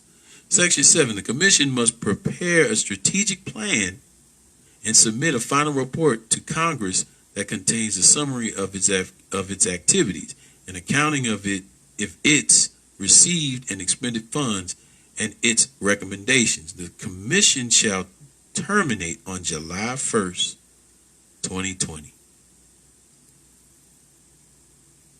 All expenditures of the commission shall be made solely from donated funds. All of this whole thing was about money. These Negroes think that they were brought here in 1619, thanks to our forefathers brainwashing them.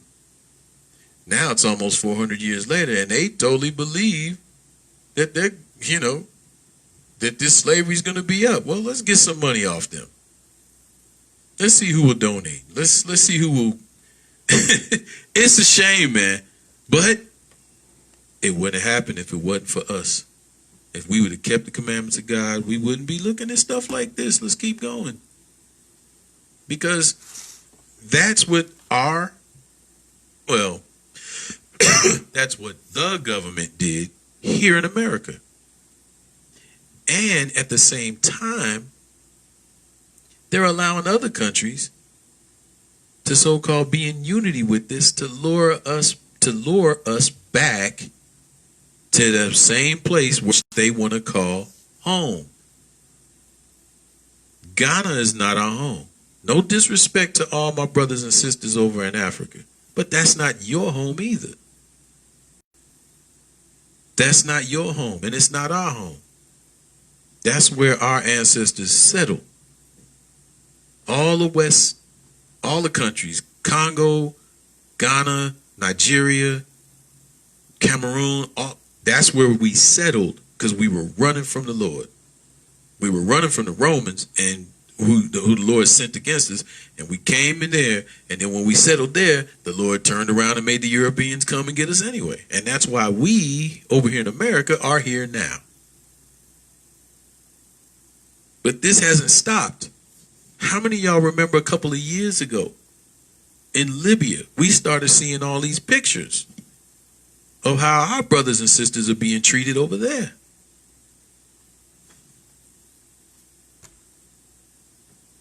And again, this is not for anyone to get mad at Esau or even mad at your own people. It's to show God's work. What God says is going to happen is going to happen. But what we do know is that God said 400 years, and that already happened. Now, if you want to believe it wasn't in Egypt, then it's already passed here too. It been passed. That's why the title of this lesson is 400 years. Time's been up.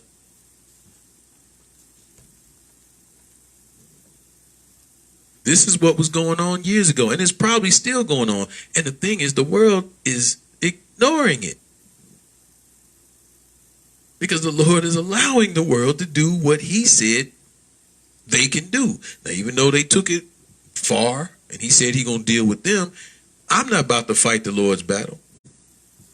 I'm going to let the Lord deal with them. But this is what's going on. And this is sad to see. These are brothers and sisters. But a lot of this stuff is not being shown. Why is it not being shown? Because for some reason, they want to, boy, okay. So let's start winding this down because they really trying to cut me off. But anyway, my immediate brothers in Christ, I told them this a while ago. I was like, wait a minute. If all these cats are fleeing the west coast of Africa and trying to get into Europe through Libya, why is everyone trying to get us to go to the west coast of Europe? I mean, the west coast of Africa. That does not make sense to me. These people that were born and raised there are running away, but yet they want us to come back there. That don't make sense to me. And this is what's going on.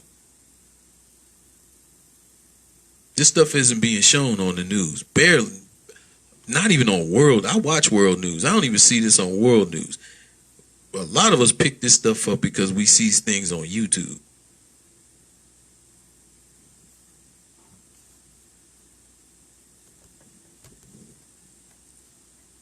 Our sisters too. It's not just us, it's everybody. The whole 400 years is gone because we're still being treated poorly in a land that is not ours. Over in Africa. Come on, people. This is our problem. We ain't looking at what the Lord say.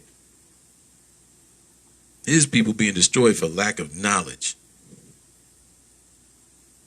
That's why he's sending people like myself and plenty other people that do research. Yes, we teach salvation, but you got to get some research in, because then when you start seeing some patterns, you're like, oh, okay.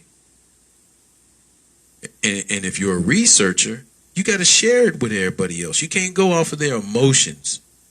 Well, I see these signs happening, so that must mean it. Nah. There's some things that the Lord said that's got to happen first. Let's go to it. Matthew 24. There's some things. Matter of fact, let's go to Isaiah 11 real quick before we go there. Because I meant to read it, but started getting into the pictures too much. Let's go to Isaiah 11. Because I've heard people read this saying, you know, where he's gathering us from. So let's go. Isaiah 11, we're going to start reading. We're going to read verse 1 first. And there shall come forth a rod out of the stem of Jesse, and a branch shall grow out of his roots. Let's skip down to verse 10. And in that day, now this is when the Lord is coming. He's not taking us as a staging process here and there.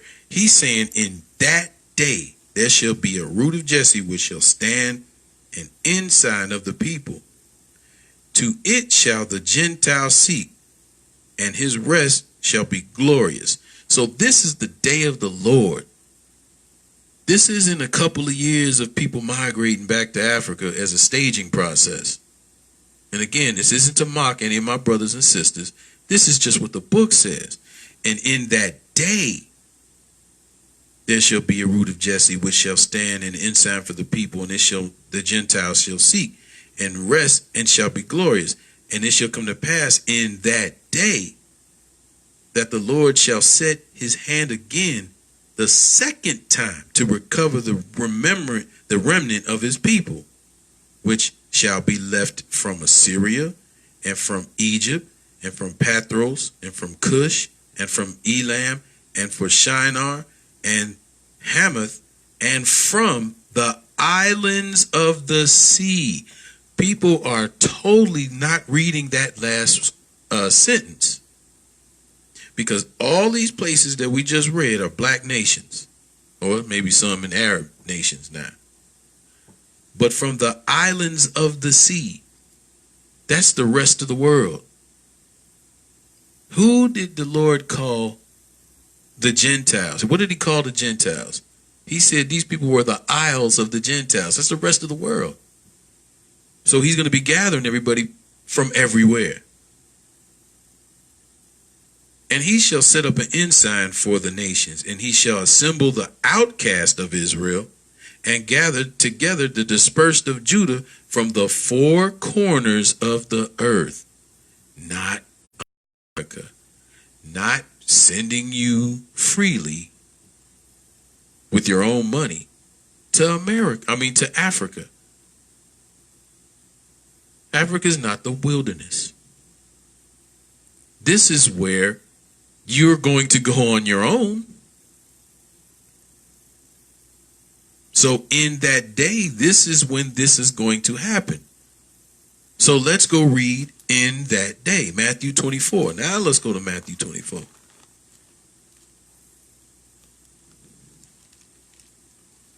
The 400 years, people, been passed.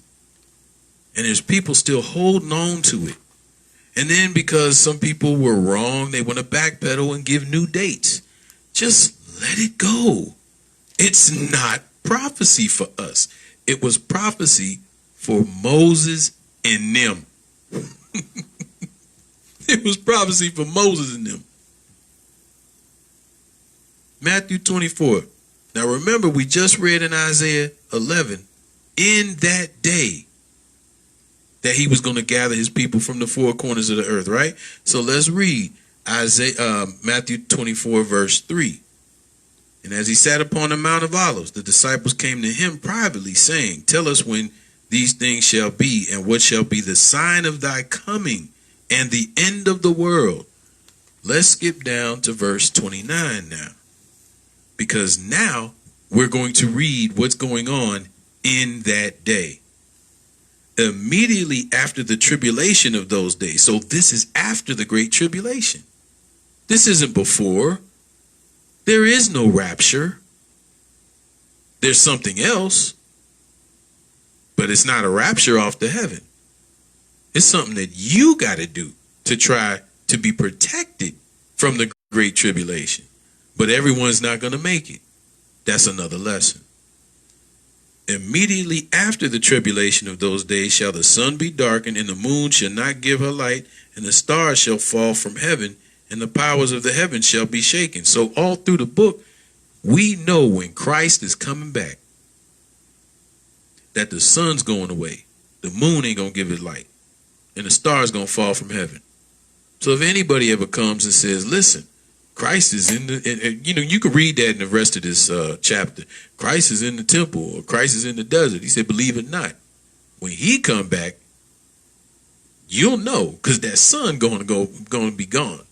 It's going to be, sun's going to be gone. And the moon ain't going to light, and you're going to see the stars falling. Let's continue reading about in that day. And they shall appear, and then shall appear the sign of the Son of Man in heaven. And then shall all of the tribes of the earth mourn, and they shall see the Son of Man coming in the clouds of heaven with power and great glory.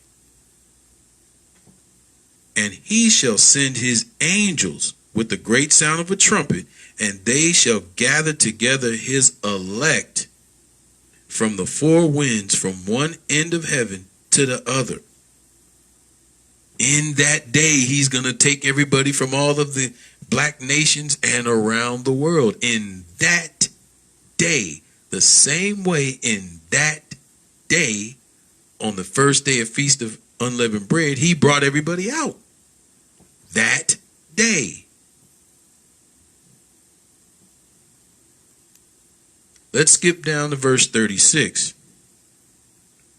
But of that day and hour knoweth no man, no, not the angels of heaven, but my Father only. Right now, nobody knows when that day is coming, not even Christ. So how in the world is anybody going to tell you? Our 400 years is almost up. How do you know that if Christ doesn't know? This is why I've been doing this lesson, to destroy the false hope. Because people will get this hope and then they'll turn around, and when it doesn't happen, leave. I ain't Christ. I ain't Jesus. I'm just trying to help. Because the book does say there will be a falling away. My job as a priest is to try to help those understand so they don't fall away. It says, but of that day and hour knoweth no man, no, not the angels of heaven, but my Father only. The Father's the only one that knows that day. But he did tell us this. Skip down to verse 42. Watch therefore, for ye know not of what hour your Lord doth come. But know this, that if the good man of the house had known and what to watch the thief would come, he would have watched and would have not suffered his house to be broken up. Therefore, be ye also ready for in such an hour as ye think not the Son of Man cometh. So just be ready. Get your house in order, people. That's all we're supposed to do. Get our house in order, make sure our garments is clean, keep these commandments, and as far as the priest, teach other people to do the same thing. So then he can bring us back into our land. The west coast of Africa is not our land. We fled from here and went into Africa and established new kingdoms. But then the Lord came and said, I'm getting y'all up out of here. And then let me think, I think it's Jeremiah 29. You were reading Jeremiah. Matter of fact, let's just go to it.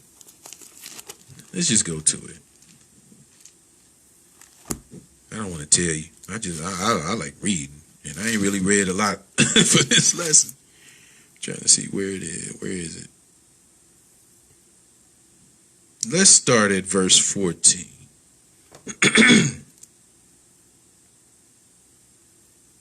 Yeah, let's start at verse 14. I believe it is 29. Let's read. And I will be found of you, saith the Lord. I will turn away your captivity, and I will gather you from all nations and from all the places whither I have driven you, saith the Lord. I will bring you again into this place whence I caused you to be carried away, because ye have said, the Lord hath raised us up prophets in Babylon. Know that thus saith the Lord of the king that sitteth upon the throne of David, and of all of the people that dwelleth in this city, and of your brethren that are not gone forth with you into captivity. So the Lord's about to say something when it comes to the people who were not sent, our brothers and sisters who were not sent out into captivity. So remember, when we left Jerusalem, when we left Israel and fled into West Africa, that wasn't captivity. And of your brethren that are not gone forth with you into captivity. So he's talking about our brothers and sisters back in Africa that didn't come with us in the captivity. Verse 17. Thus saith the Lord of hosts, behold, I will send upon them the sword. That's why all that war is going on over there now. Constant sword fighting against the Hamites and some black Edomites. Bet you didn't know that, did you? The famine, USA for Africa, The evidence is right here. The Lord said, I got something for y'all too that don't go into captivity. The sword, the famine, the pestilence, the diseases. So all these little things that we see on TV, these commercials about these malnourished babies with big bellies, this is what the Lord said gonna happen to them over there. And I will make them like vile figs that cannot be eaten. They are so evil. And I will persecute them with the sword, with the famine, and with the pestilence. And I will deliver them to be removed unto all the kingdoms of the earth, to be a curse, an astonishment, and a hissing, and a reproach among all the nations whither I have driven them. So this is what the Lord did to our brothers and sisters in Africa. And then the rest of us were driven off. You can't, that's right. That's right, Sister Johnson. You cannot run from the Lord. And then you can't tell man when the Lord said he gonna bring you back, when the Father's the only one that knows. 400 years been up. Totally been up. Let's drop this misunderstanding. And for those that are gonna still teach it and try to use other scriptures to make it happen, hey, it's on you. All right? You continue to do that. You stand before the Lord like, wait a minute, Lord, I did this and I did that. No, I don't know you. Because I clearly said in the book, don't nobody know when the Lord, when I'm coming back. I don't even know. The Father was the only one that knew. And I sent messages to tell you guys this. If you're going to say that that you're coming back home, that means I'm coming to get you, because ain't nobody else taking us. False Christs, false prophets, they're the ones that are going to say, yeah, we're going back home. But Christ himself said, I'm going to bring you back home in that day. In that day. So I hope you guys, I hope I don't have to do this again next year or in August. But sometimes, I even hear brothers and sisters saying, man, we need to walk away, we need to walk away from teaching identity and all of that stuff all the time and just get into salvation. That's good to say, but to my brothers and sisters that say that, there's always someone new coming in. We can't get rid of that. If you don't want to teach it that much, that's your prerogative. No problem. But we can't get away from it. And we cannot not teach it, because to me, I totally believe that that's one of the main keys for everyone to wake up. When not on just Israel, but when the world discovers who are the real Israelites, the Bible looks different now. And I'm talking about those that are the sheep and the other sheep of Christ. Because you got people that are not sheep that don't care. They trying to make money by keeping us asleep. But once you figure out who Israel really is, the whole Bible looks different now. It don't look the same. A whole lot of stuff gets opened up in your mind, the Lord releases. So to my brothers and sisters, you don't want to teach that, like I said, I'm not jumping on you. I'm just saying, don't forget about it, because that's one of the main things. We teach Christ all day, but if people still got in their mind the other Christ, because they ain't never found out who they are, hey, for watching. Please share the video, start watch parties again. All praises to the Lord in the mighty name of Jesus. Again, I thank y'all for watching. I'm going to upload this to YouTube a little bit later. All right. Happy Sabbath. I almost forgot about that. Happy Sabbath. Shalom. Grace and peace. Shalom. In the mighty name of Jesus. Peace. Time to wake up.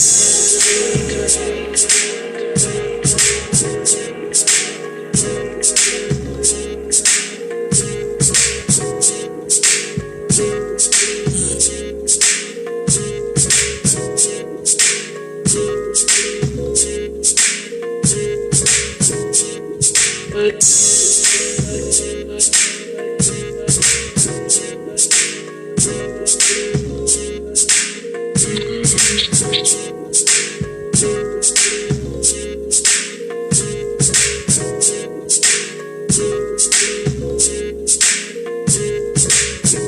to wake up. Wake up.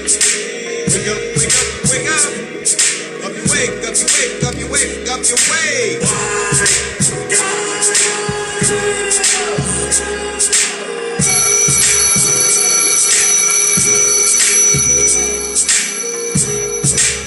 Time to wake up.